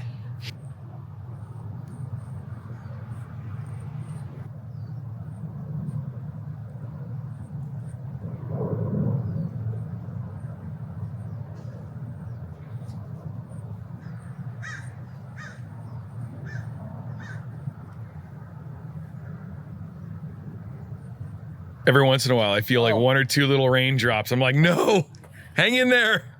I want to see the bumps get done. It's called, this is what makes you work faster.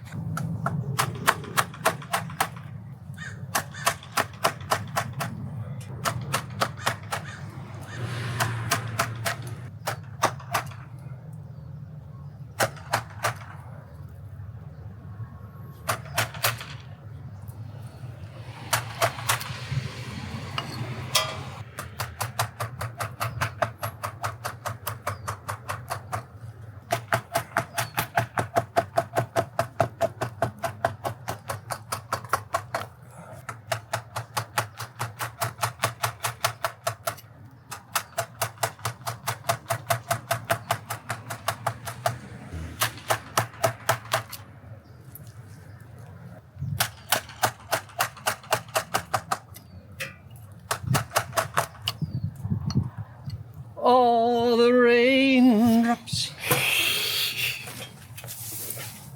Oh, I think I might have to pack it up. Yeah. Gave it a good old college try. Get it done before the rain.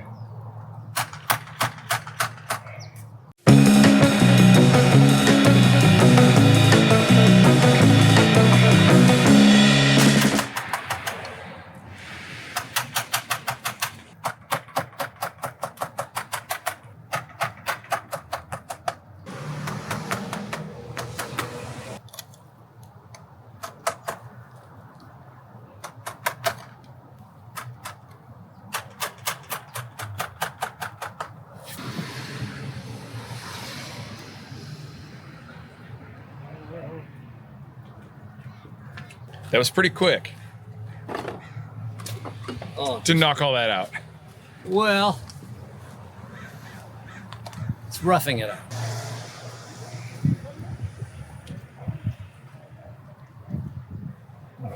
It'll be here when I come back. Yep.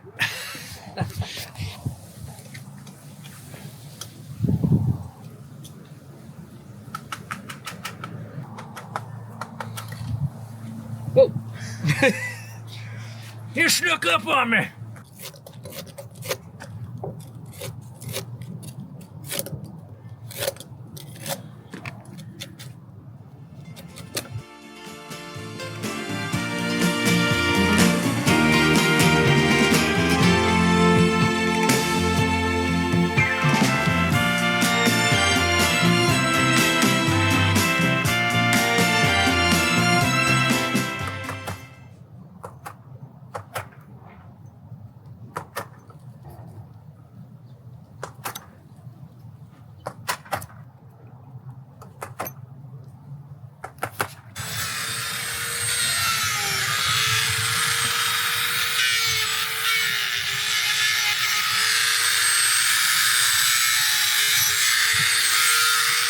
Oh, wow.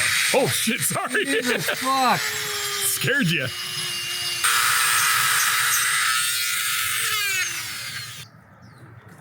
It's the that's the screaming boar's head. And that's a traditional thing. Yeah, that's like a thing. Actually, each one of these is actually a boar's head. If you look at the, it's hard to get really good photographs, but each one of these is a pig's head. No way. Yeah, and then someone found somewhere in the gift shop museum places in the Marquesas. Somebody sent me a coup, and each boar's head is separate, so it looks like knobs on his head, like individual knobs. Wow. That's wild. So it's a thing, you know, Yeah. that I just happened to read about it in a book, and then I looked and I'm like, oh shit. He's like got a screaming boar's head here, and then little ones all around. They each have little mouths. Yeah, you never see that. Yeah. But you got the hands and the feet kind of roughed in there. Yeah, that's all they kind of really get. I mean, they have like these really kind of, he's really a beastie. Yeah. He's got these pointy fingers and pointy toes. So I'm just going Very to kind of cool. leave it that way. Oh, cool. I like Yeah. that.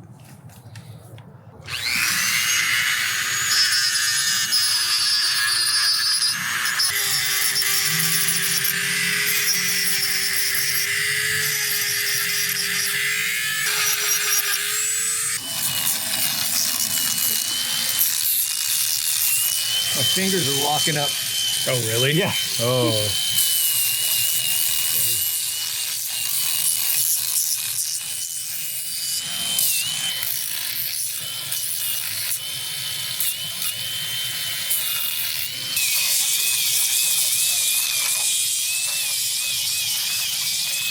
I think the top part almost officially done. Needs to dry out, and because you feel it's totally fuzzy. Yeah. And those fibers have to completely dry off, so they dry out, because basically they're just like blades of grass. They just fall over right now. But when they're dry, they'll snap off. Oh. So there's no point in sanding it when it's wet. And it's been wet. It's gonna be wet. So you can see that how much it oxidizes. Yeah. It's fucking crazy. I love it. I just, that's why I wanted to make sure I had it all basically done. So all these dark recesses will get really dark. And then when I finish sand it, it'll naturally, without staining it, it'll naturally have a patina. Right. And like dimension. Yeah, just like these little, you know, this is from the rain. Right. A lot of detail into this thing. Well, that's the whole point. So the whole point of Tiki number 300 is to pay homage to the original source, you know, which I don't normally do. I usually stay away from traditional stuff. Yeah. And But- so if you're going to do it correctly. Actually, this guy should have just a neck, like these should be way down, but I don't know how bad this is going to crack and stuff, so we're going to leave it like this, and, you know, form follows function. Exactly. Because you can see up here, we'll see how it goes, but it's just starting to crack a little bit. So, Oh, wow. Yeah. so potentially they could get really big, but the top never did honeycomb, so that's a really good sign. Okay. hopefully it's supposed to cool off, so a couple cooler days and it won't dry as fast. And Yeah. maybe it here won't too. crack, so.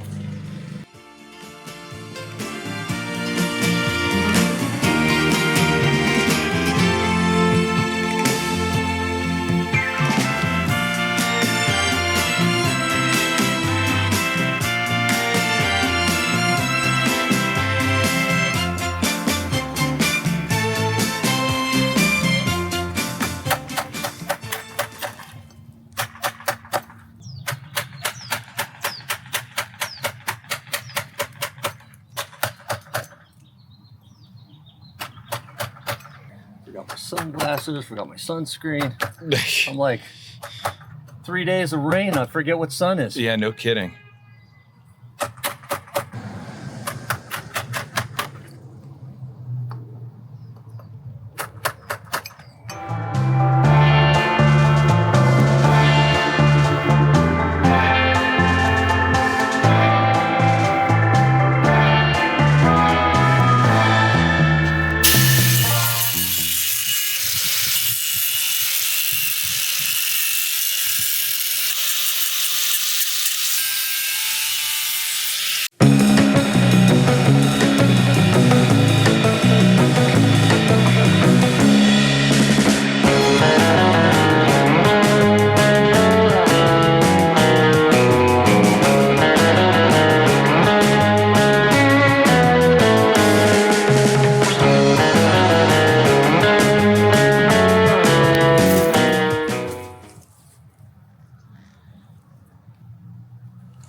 They look pretty rad.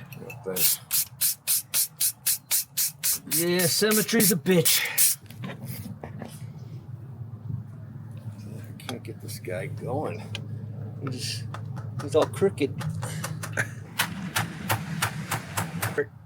Doing the eyes and all that, that'll be kind of like, That's the fun part. yeah, it's kind of like doing all the detail up here, but getting the symmetry right and the proportions right, and Just tedious. tedious, yeah.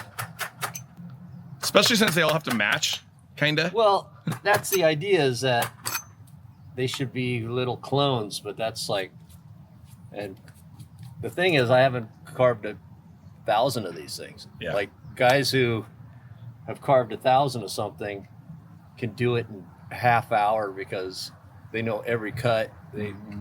So, you know, every time I do something, I'm reinventing the wheel. So it's just like fucking, frustrating.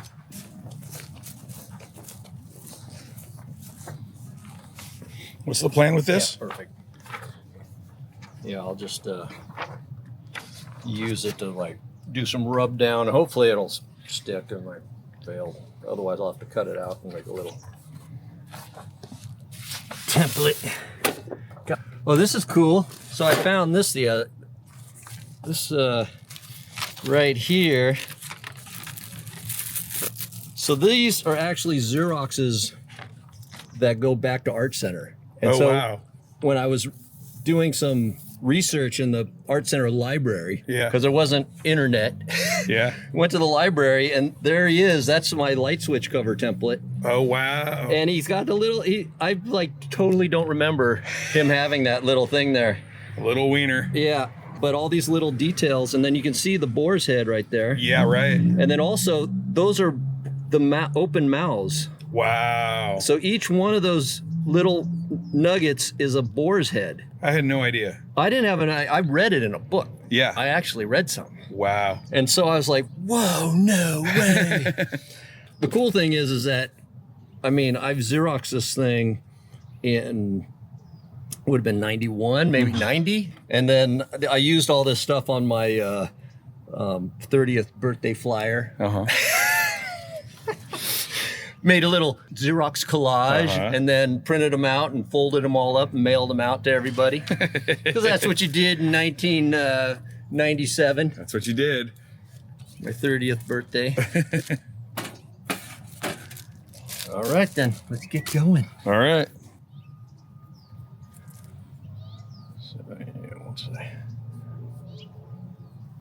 So yeah, once I make a template, then I can just rub it down, hopefully. Yeah, and transfer them over. Transfer it. That's what I normally do, but this is kind of small and wonky. It's easier on big surfaces. Sure. And the other thing, I could be using a caliper instead of this. Mm-hmm. But you get stuck on one tool, you just use it over and over. You use what you got. Yeah. That's the weird thing about sculpting is I watch other guys and they're like, yeah, I just have one tool. That's all I use. I got 50 tools in the kit and you use one tool the whole time. Wow. But you just get, I can. It's almost like you made these guys into little rectangles and then you go and shape them from there. Yeah.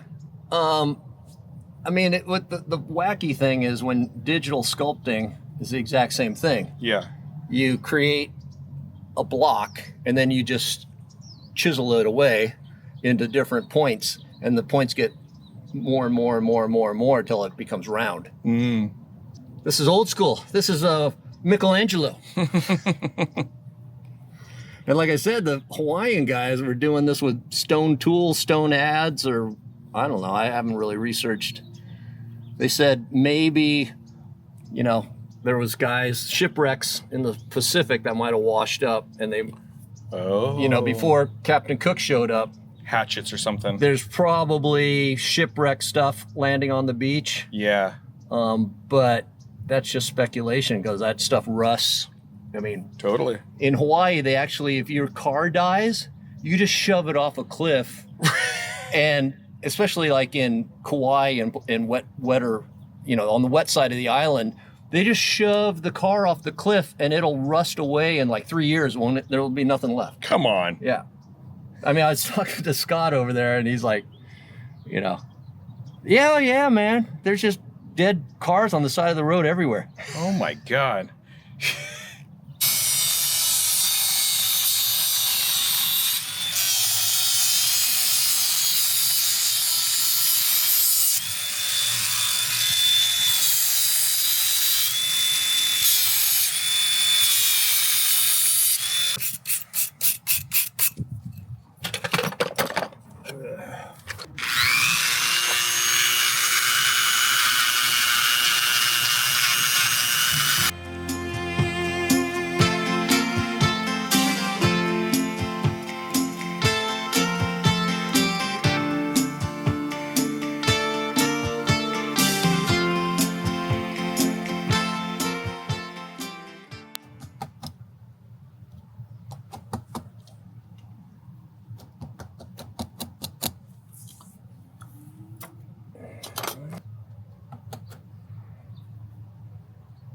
I've always learned, basically, this saves my ass.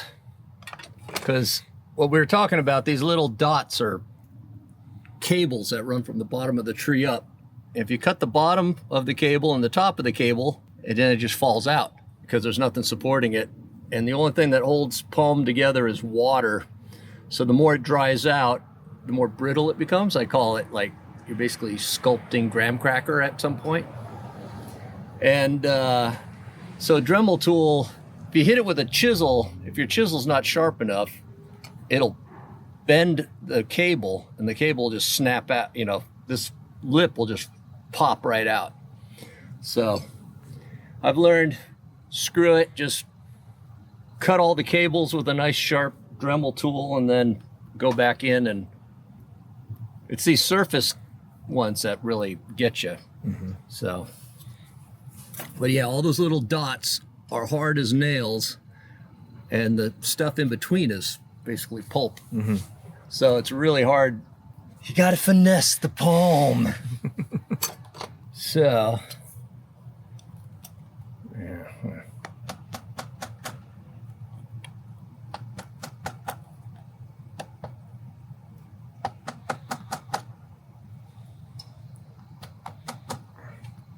See how it just pops out of there? Yeah.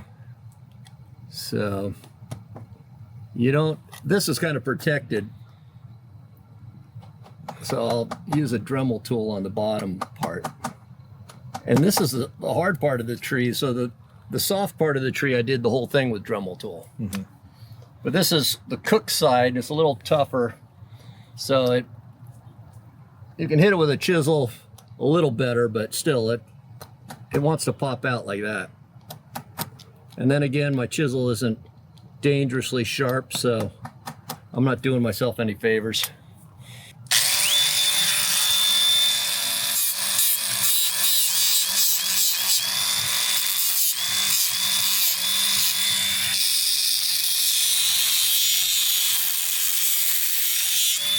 So if we ever get to check out Tiki number 200,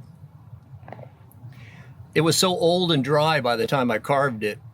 I literally sculpted it with not even this tool. I used X-Acto blades, just fresh X-Acto blades, and then you shave it like ice. Wow. Because otherwise, it just falls apart. Right. Crazy. And then you hit it with some, tongue oil and kind of glues it back together again, you hope.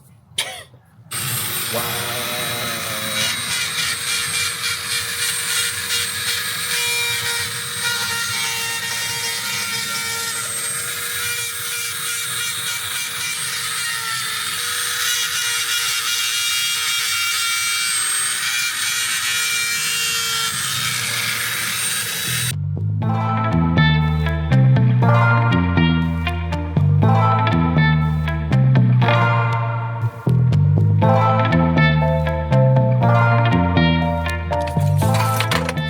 Like them? They look like them. They totally do. Yeah, they look rad. Oh. Let it dry out a bit, I think. Yeah. Too burned out to do the ears. Mm-hmm. Do those later. You made some dudes. Are they hard to make these little guys? They're just time consuming. Mm-hmm. I mean, I could have done it a lot slower, but with sharper tools, and I'm trying to knock it out. Yeah. Keep it simple. Yeah. But it's those little cables, man. They're really tough to hit with a carving knife, especially the Queen has such big ones. Yeah. Sit there with the Dremel tool and knock them back. And then you can carve it. Yeah. Like once you snap them. Yeah, once you snap, but it's the surface that is really, they'll just pop off. Because you got to put so much force to cut through those little steel cables. It takes a lot of force, and so when you do that with a knife, it just pops them out. Right. Oh, welcome to day 8. Is it day 8? Day 8, 7 days down, 6 hours a day. You do the math. Well, it looks like it. But I would say it's nicely roughed in. But I'm not gonna finish it. Like I said, Tiki 200 had 400 some hours into it because I did it for myself and there was no timeline. Yeah. This is gonna be in someone's yard, so I'm not gonna spend, it's basically, it's good enough. It's doing what I wanted it to do, which is convey a traditional Hawaiian, traditional Marquesan, and then this is going to be traditional Maori. So what this is I'm going to butcher everything, but the Maori have an obsession with ferns, and because if you ever watched Lord of the Rings, you know that they basically live in Middle Earth. And New Zealand is covered in ferns. So, to them, new ferns mean fertility and new growth and life, basically life. This is a little thing off my website, but these are new ferns that unfurl. You can see all these patterns. They just turn them into these graphics, and then they cover their tikis in them. And so this is like one, I'm sure all these have different names, but this is, it's like two worms in, you know, it's like this, it's not a spiral. Everyone just does a spiral. It's not a spiral. It's this unfurling fern thing. And it's also, it's called a kuru. What is it? It's right here. K-O-R-U-E-V-I-A. That's the name of, that's what this is. Koru Evia? Yeah, Kuru Evia, which means, you know, the Maori word for fern is koru. Okay. So that's what this is going to be. We're going to do something similar to this. So I got to draw it all out and then carve it lickety split. I don't sit there and read books all day long about Tiki, but if I have a question, then Yeah. I'll figure it out. And so that's where most of my, like, I find everything out by going, well, what is that and what does it mean, kind of thing, and then I look it up. I had no idea about the fern thing. Yeah, the fern, it's amazing. Yeah. It's like, oh, that makes total perfect sense. Yeah. If you're into indigenous art forms, they're all very meaningful. Yeah. Everything has a meaning, and most of it's about life and growth, promoting life and growth. So that's what the fern does. Wait, So what? this is the other thing I found out. So these are like museum Marquesan pieces, and look how delicate that is. And like, I have no idea if this was carved with stone tools or when this was done. Maybe it was done in the 1800s, who knows? But it's in a museum somewhere. But what I love is how delicate it is. And, you know, if you look at oceanic art stuff, and I fell into this, I mean, I thought Leroy was the king of all carvers, and this goes back to the 90s. And so I just assumed he knew what the hell he was doing, and I actually used a image out of the Oceanic Arts catalog as for my chess set, which was classic Tiki versus mainland Tiki. Right. And so for the classic Tiki, the bishop, I think, is a Marquesan. And so I just used the one out of the Oceanic Art book because I thought that's what Marquesan was, and it was cool looking. Leroy's Marquesans, which like Danny Giardo, like Tiki Diablo, like that, he really kind of perfects that a little bit.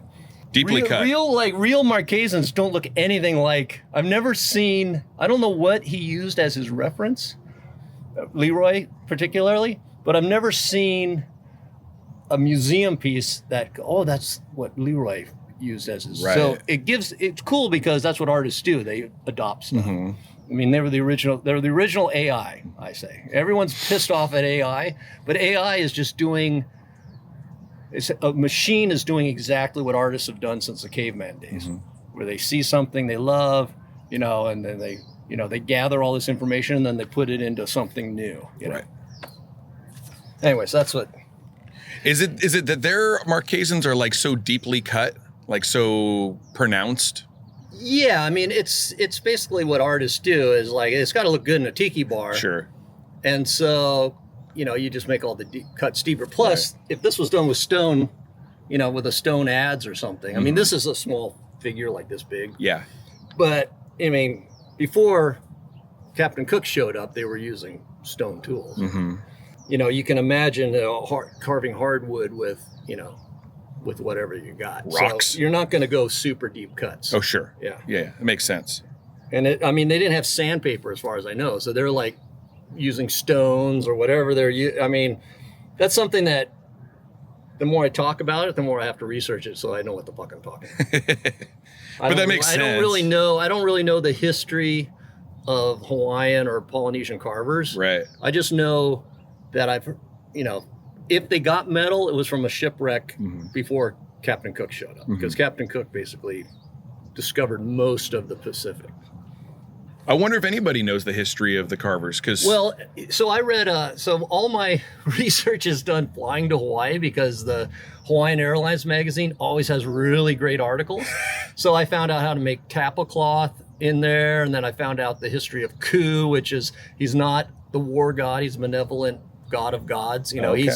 he's the same thing as a Christian god. Ku is the same thing as a Christian god, but it's the Polynesian god of gods. Sure. Right. And it's basically monotheistic. Everything else is underneath him, it's subservient to him. So it's really a monotheistic thing. And it's not like, so all the gods are like under him. The last article I read on the way to Hawaii was about how there are no Hawaiian carvers.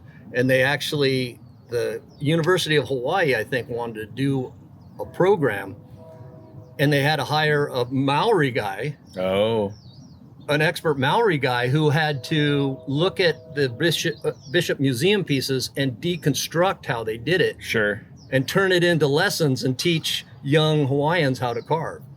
Now, that being said, I was looking up this stuff this morning, and just in the last 10 years, the carving in Polynesia has gone nuts. Like, I mean, you saw this in like the Hopi in Arizona, in the 1920s when the railroad, was just pumping tourism into the Grand Canyon and places like that.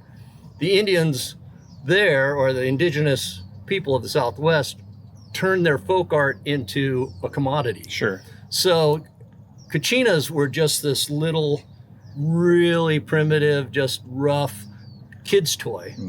And then you look at them now and they look like muscleized action figures. Oh, do they? Yeah, they're amazing. And one piece of wood. Oh, wow. Yeah, because traditionally, some guys, like the Navajo, they capitalize on it. They're like, ooh, we're going to carve, Hopi are making all this money. We're going to carve tikis too. Or not tikis, kachinas. We're going to carve kachinas too. And so Hopi will bag on Navajo all the time because they're stealing our artwork and blah, blah, blah. And there's always a rivalry there. Same thing in Polynesia. The tourists are going to buy, tikis. And so the artists, being artists, are going to perfect that. And the art coming out of the Maori, what they're doing, they're really traditional. But the great thing is in the Marquesan stuff is gone. There's some new Marquesan stuff that I've seen that's just like, it's amazing. It's all hardwood. And wow. Where do you think the style came from of the Hawaiian tourist tikis that don't look like anything that's basically is represented in everything Polynesia? was carved in the Philippines. Right. And so there was a lot of the artists in the Philippines, that's where you get those masks with the teeth. Oh, right. And all that.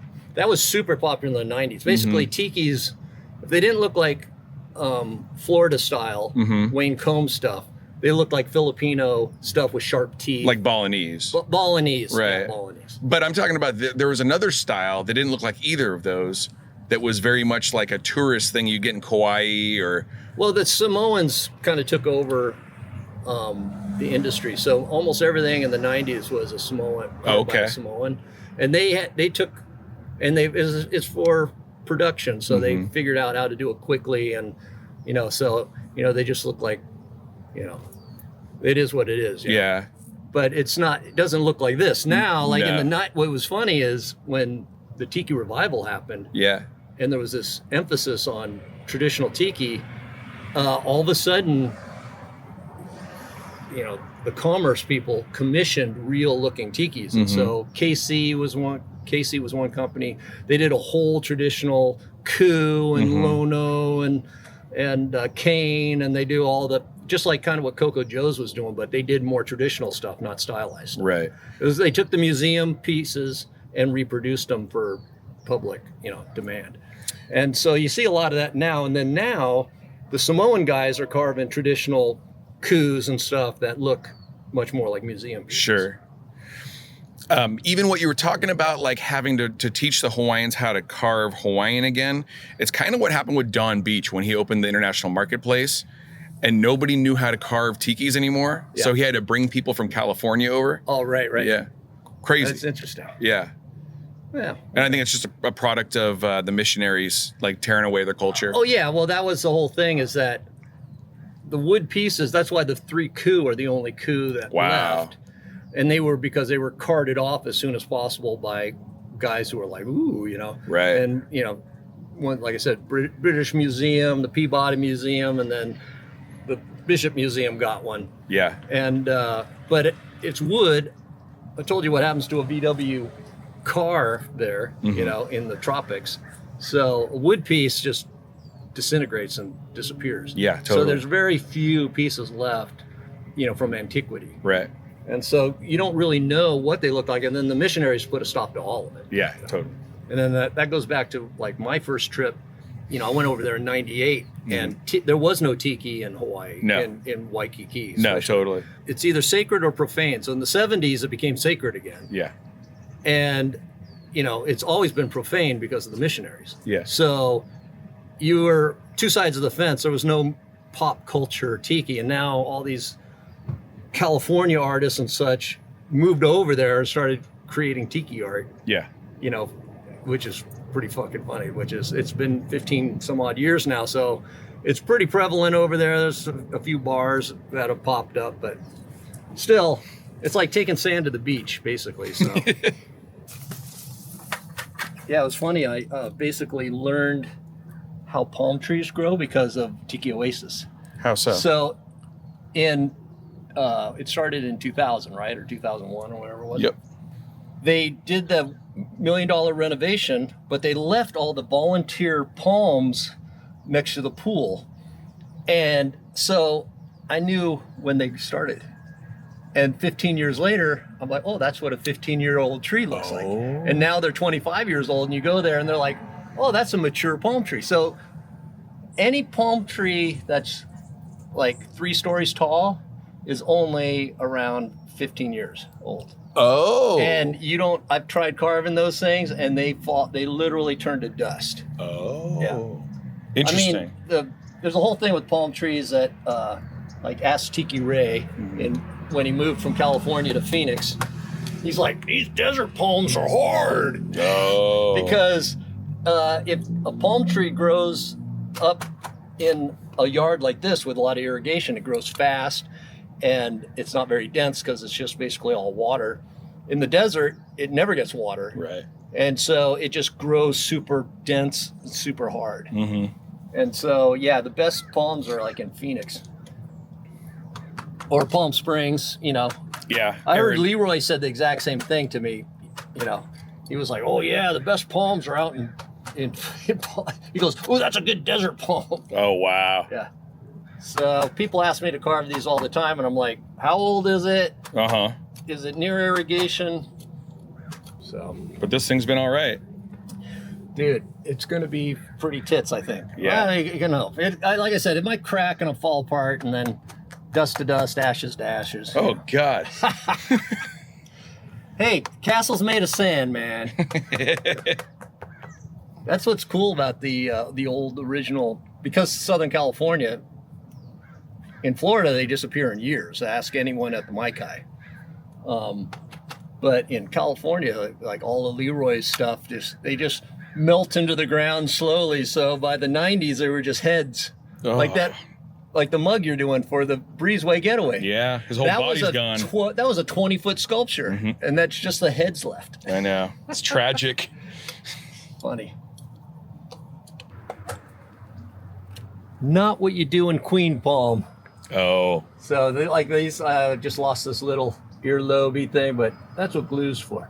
Okay. But see, I'm cutting the bottom cable and the top cable, and it just falls. Gravity's a bitch.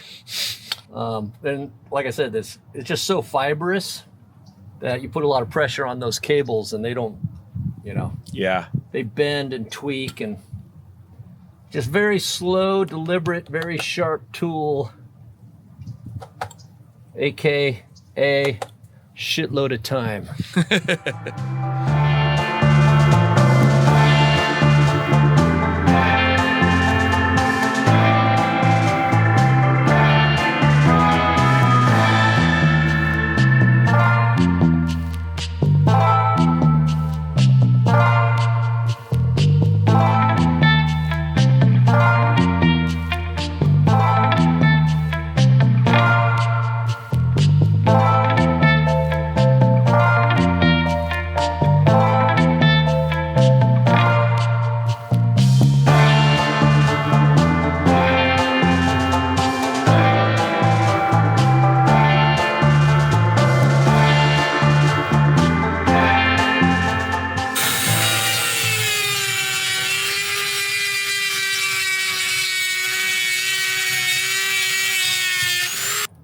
looks incredible.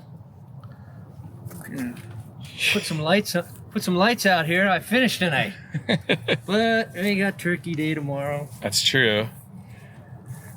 So close. I just spent too long dicking around with the ears. Okay. Oh, with these ears. Yeah, Wow. they were a pain in the ass because they just wanted to fall off. They're just delicate, huh? Yeah, they just want to fall off. Looks like you sanded him too. Yeah, I just because the surface is drying out a little bit every day, so just a little finer sandpaper. Plus, you can get that good. I was thinking of actually squirting it down so it turns that bright red, Oh yeah? but we'll probably just do that the next time. Once this is all done, then I'll give it a squirt and see if it doesn't turn like bright red, and then when I sand it the next time, it'll be super dark. Oh sure. Thing really huge. Yeah. I mean, it's not to say they won't get huge, The cracks? but the cool thing is that the top, this is how many years old, the top? I have no idea. Yeah. And it only cracked like, ½ inch. or Wow. something. So maybe these little fissures won't get out of control. Yeah. We'll see. There's a lot of water in there. Yeah. Like I said, it'll look fucking amazing in the middle of the afternoon from across the street, no matter how many cracks are in it. Totally. So, Yeah, there's one on his jaw too. A couple here. yeah, Yeah. it'll just look old and bitching. Love it. I came up with an old wise tale that hopefully I'll hear somebody else tell me it, because for years I've been saying, because everyone's like, oh, my piece cracked or whatever it is. And it's just wood. Wood's always going to crack, especially if it's carved green. Sure. And so what you tell people is, oh, that's such good luck that it cracked, because that was a bad spirit that released itself. Oh from the my tiki. God. Good plan. A bad spirit. The bad juju, Uh-huh. the tiki split itself to release bad juju. And so now you got a good luck tiki because it's got a big crack in it. That's right. You lean into it. So one day I'm hoping someone will tell me that.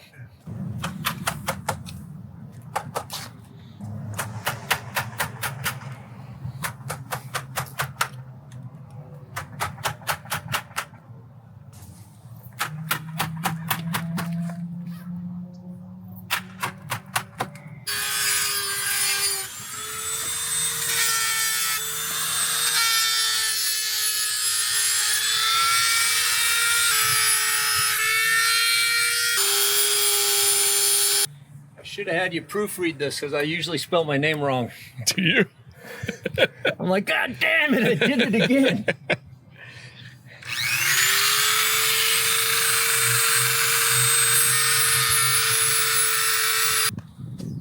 Well, It took a few hours, but we did. is it done? I think it's done. I mean, it's not done. Yeah. Gotta finish sand and stain and maybe tweak. I don't know. I think I tweaked it all today, so So the carving side's done. I think the carving side's done. It's fucking pretty much there. Pretty cool, man. Like, Pretty much what I wanted to do. yeah. Great. Thanks. Seen you guys working on it past a while. Yeah. Even the mailman likes it. It's wild that it came from just like a log to there's like a little dude standing there. Yeah. It's on top of 3 little dudes. Totally. Came out pretty good. I like the 3/4 position too, because I was going to have it facing the street, Oh, right. because I like the profile of this guy, but it's pretty sweet. Yeah. It's going to be cool when we get it all stain. Like when we put the teak oil on there, and it'll look like coconut wood. Wow. It's going to be pretty bitchin'. But you said first we're gonna wet it down, right? I think we should try it. I haven't done that, but I mean, every time it gets rained on, it turns bright red. So I think that'll be a good base. Okay. because it hasn't really turned that deep red since it rained. So extra O's in the H2O makes it oxidize more or something. I don't know. And then when you sand that, then like the recessed parts will stay dark. Yeah, the recessed parts will be super dark, and I won't have to like stain them. They'll just be naturally. The only thing is it's such a bright rusty red. Yeah. It'll be interesting to see if we need to knock it back, or I don't know. I just play with it till it looks good. I guess we try that then. Yeah. Okay.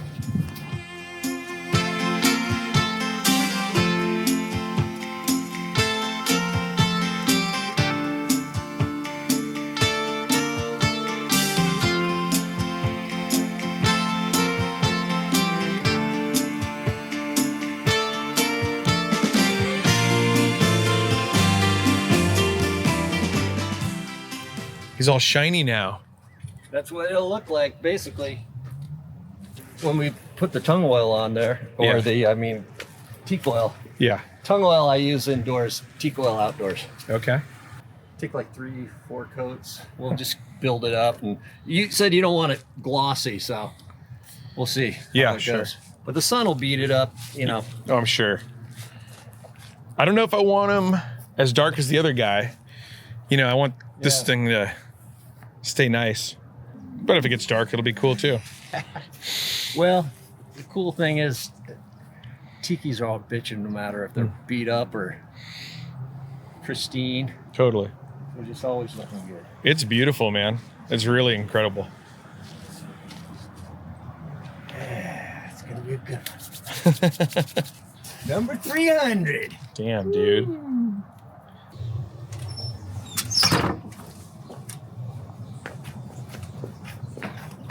You're back. Back again. Well, let's go look at this thing. So the last time I was here was Thanksgiving-ish, maybe. And now it's halfway through January. And it's like 85 degrees out here today. It's so nice. So this is the natural patina, which theoretically I could spray paint that thing black or something and then sand it all off and kind of get the same thing. But then you're going to get a much stronger contrast, and it literally will hide all the sculpting. So what we want is subtle contrast, and so I let it naturally oxidize in patina for like a month or something. And then what I'll do today is basically sand all the highlights back in, and then I'll stain it and all the highlights will disappear. No. But it's like if you have a painting background, that's all painting is push and pull until it looks bitchin'. Yeah. And then that's kind of what I do. And then nature will eventually take over, and then it's your job to basically Preserve it. Either keep it looking really nice or let it look like the other one in the yard, which is just as cool, but it looks like it's 100 years old as opposed to, not 100 years old. Yeah. So you're talking about like the dark spots that have happened in here. Yeah, that's mold and not mold, but organic growth in there from the moisture in the wood. Queen palm oxidizes. It's got a lot of iron in it. When it oxidizes, it turns red. So this super bitchin' red color is it's really, I think it's related to coconut wood because it's almost indistinguishable between queen palm and coconut wood. So anyways, I'm gonna basically sand all the highlights back into this and then make all the little lines nice and crisp and clean like I like to do. And then also I forgot to put his pectoral muscles in there, so I got to figure out how to do that, because I keep going back to the museum quality piece that I'm emulating, and they were buff. Koo was a buff mother. And so, it's more stylized. If it just keep it flat, it looks more like a Leroy or something. There's also a lot of new cracks that have kind of showed up, huh? Yeah, but these are like nothing. I mean, if this was like a real immature queen palm, those cracks would be a half inch. Wow. Yeah, they would. They literally, it would be split. Like this is kind of more similar, but this is like so hard, so good. Yeah. And cracks are good. Cracks are where the evil spirits are releasing themselves. Oh my God. And You heard it here first, and when that inside who wants to come out is not trapped in there anymore and is released. And so now you have a peaceful tiki. Whereas if you don't have any cracks, God help you. It could be, what do they call that? Total Greg Brady'd. So we don't want to be Greg Brady'd. This is going to look good in about 3 hours. All right. Just another 3 hours. This is day 9, by the way, if we're counting day 9.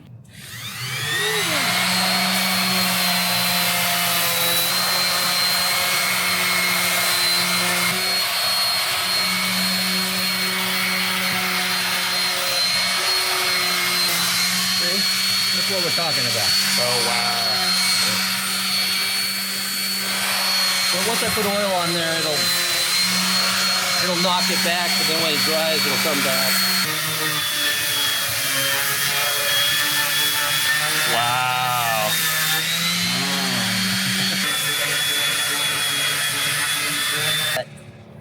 This would always have a little fibers sticking up. And now that the fibers are dry, the sander actually snaps them off rather than bends them over. And so this is same grade sandpaper as I was using when it was wet, but now it's like, when I put oil on that, it'll be like glass smooth, you know, especially if I go up to like 1200 grit or something. I could polish this like you know, an oak table on one. Wow. Which I've kind of done in the past if it's an indoor piece. I'll do a little bit of that here just to, you know, I've gone this far.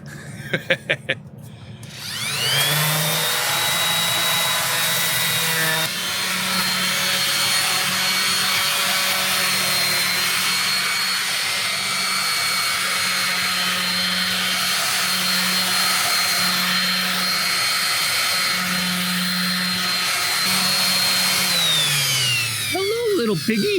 Later I'll come in with my little Merlin tool and I'll just get the whole thing super razor sharp with really high grade sandpaper.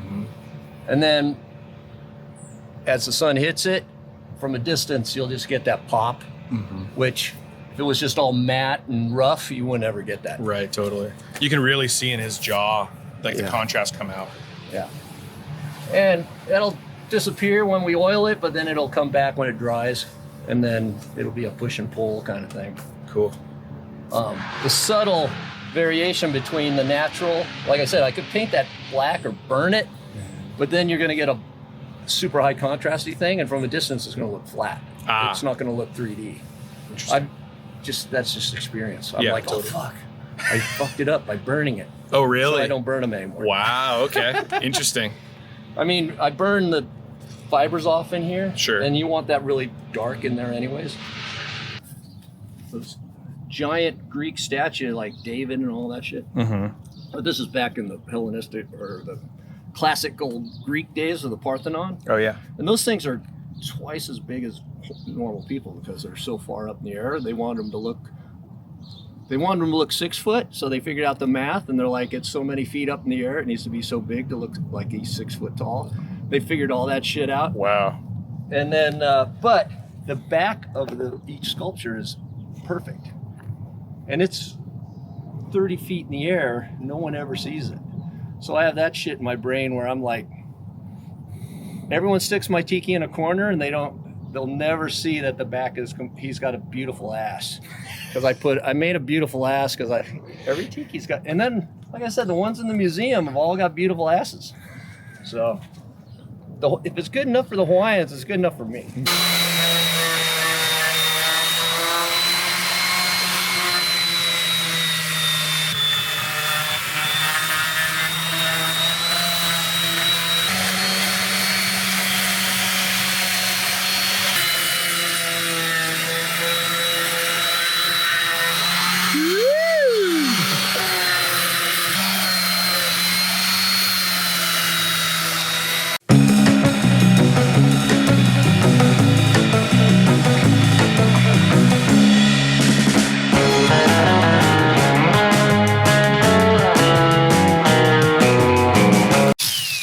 So we're putting the finishing touches on the pectoralis majors here, which every good coup has because he's a badass buff mother. You know, finish the sentence. And so that it's gonna look great. If summertime when the light is over here, there'll be a nice shadow there. So stand over there sometime in May or June. And for an hour, you'll be like, ooh, it looks so titillating. Super crisp. See that kind of razor sharp? Yeah. And when I put the super fine sandpaper on there, you'll be able to just see it just like really get crispy. But before, orbital sander rounded that all off. Yeah, sure. And so I just came back and just made that. And then the next, hopefully we'll get a little super shine right there with the super, fine sandpaper. But yeah, I came in and like you can see that nice little crispy, that little crispiness. Yeah, that's insane. That's just called sculpture.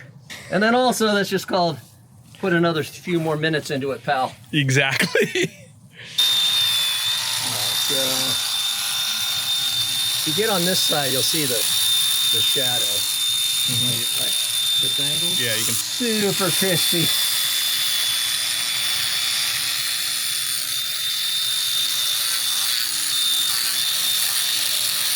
And then the sun,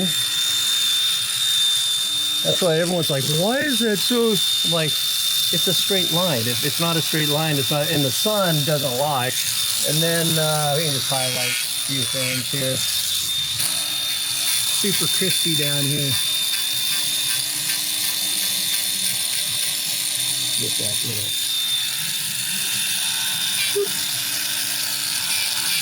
Get that crispy line. Oh, right. Yeah, and then if I sanded the whole thing, right now I don't have a cast shadow to do this side, with my reading glasses on. But if the sun was over here, I could get a super crisp line in there. Right. I'm not going to bother doing that.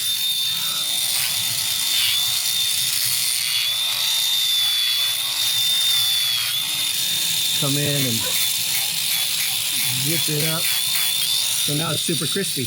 Wow. But yeah, without the Merlin, King Arthur's Merlin, the fabulous tool of all time.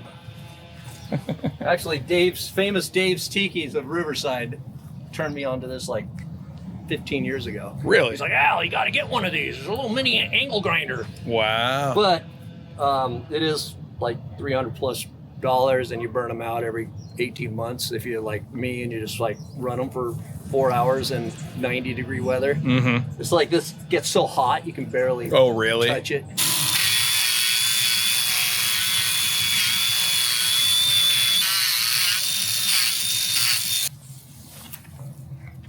A crazy Al Tiki would not be a crazy Al Tiki unless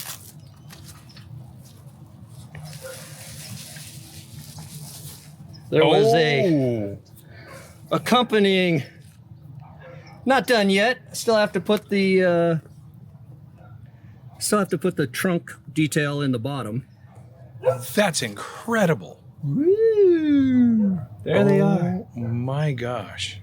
And I had to change. He's a mug. It's got to be a functional mug. Yeah, I get pebble ice in there. There's no way you're getting an ice cube in this thing. But the pebble crushed ice will go hopefully down in there. But that's incredible. Tiki number 300. Tiki number 300. I gotta put the name in there. But it all is basically. Watch me drop that. Oh my God. This was going on 9 days. Easily probably put 9 days into sculpting the mug. Not the Bishop Museum, but the British Museum. It's got the boar's head here, boar's head. It's got the pectoralis major, it's got the fingertips. This guy's got crazy fingertips. This guy's fingertips busted off. It's got the weird animal claw feet. Let's put some oil on this thing. Shot right here. And then I'll just go up, so. But the fear of being anticlimactic. Oh. Oh, God, we still got some contrast in there. Yeah. Beautiful. Oh, man. Oh, Spike's got his work cut out for him, making it look like this for the next 5 years. Yeah, no kidding.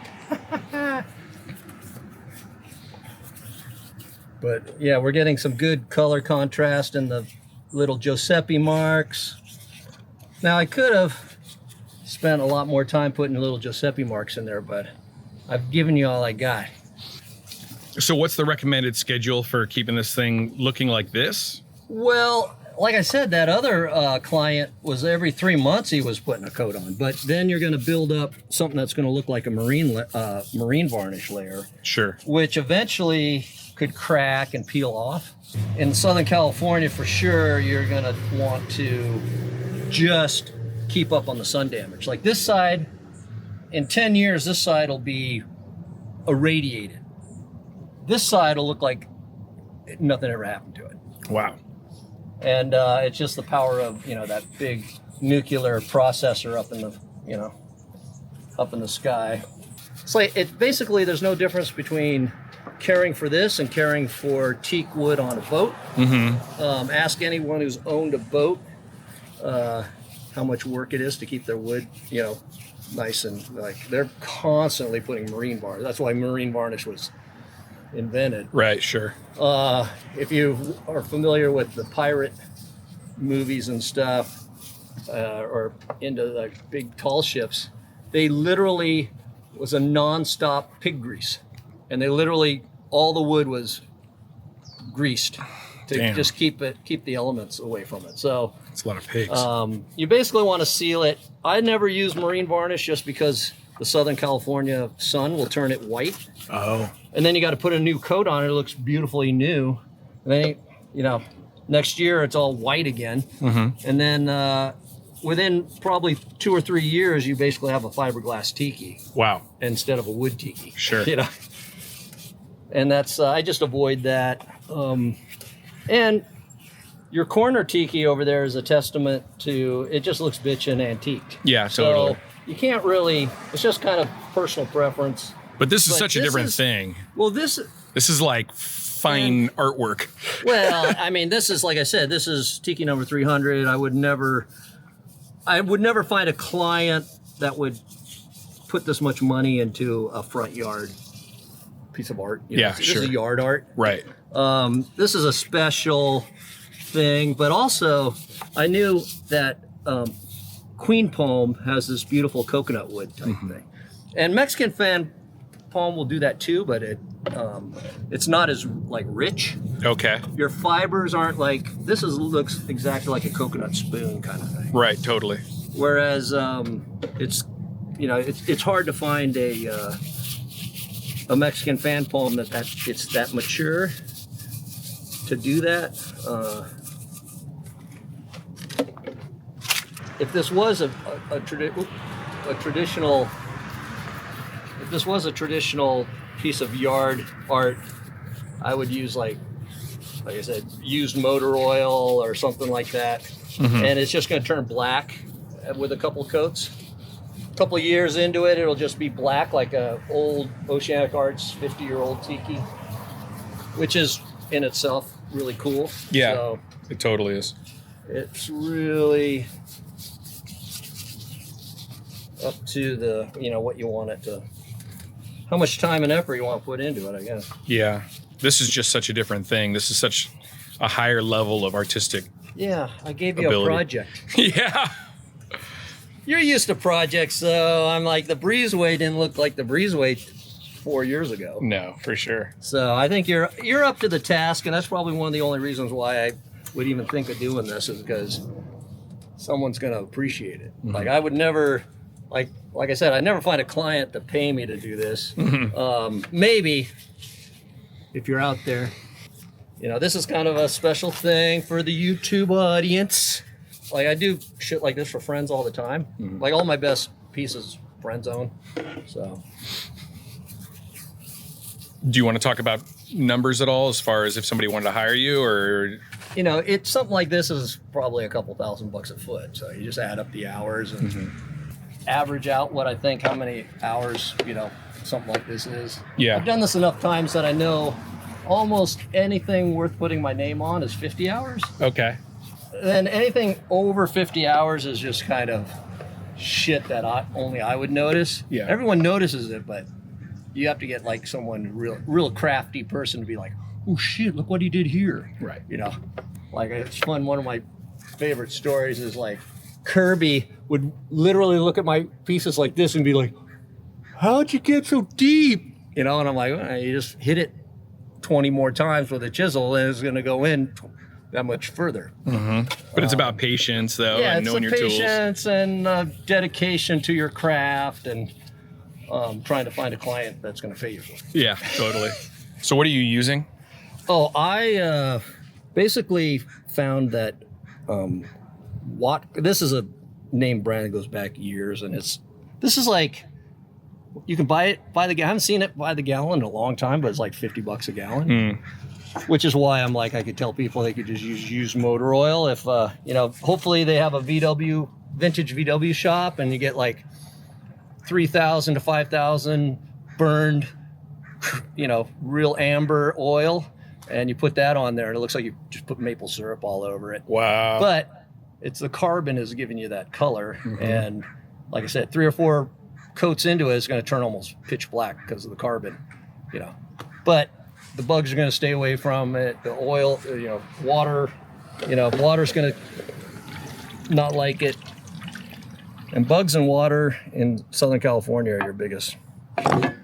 Well, actually, like I said, the sun is your biggest thing. Yeah. The radiation from the sun will just kill anything.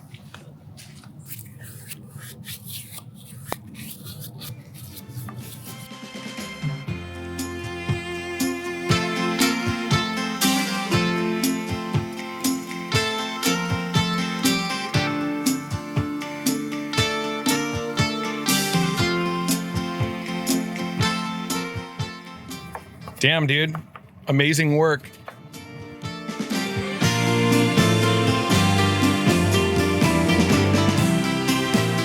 Looks beautiful.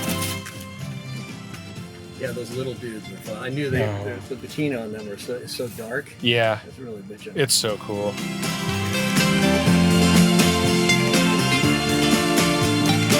And there it is, after 4 months, an incredible gift by my buddy Crazy Al. You can see that the garden has grown back in. Even the artichoke plant that he trampled is back. And you might be wondering about that tiki mug that we just showed a second ago. Watch next episode, because we talk all about the tiki mug making process. If you want to see more with Crazy Al on Spike's Breezeway Cocktail Hour, click on this link right here. Aloha.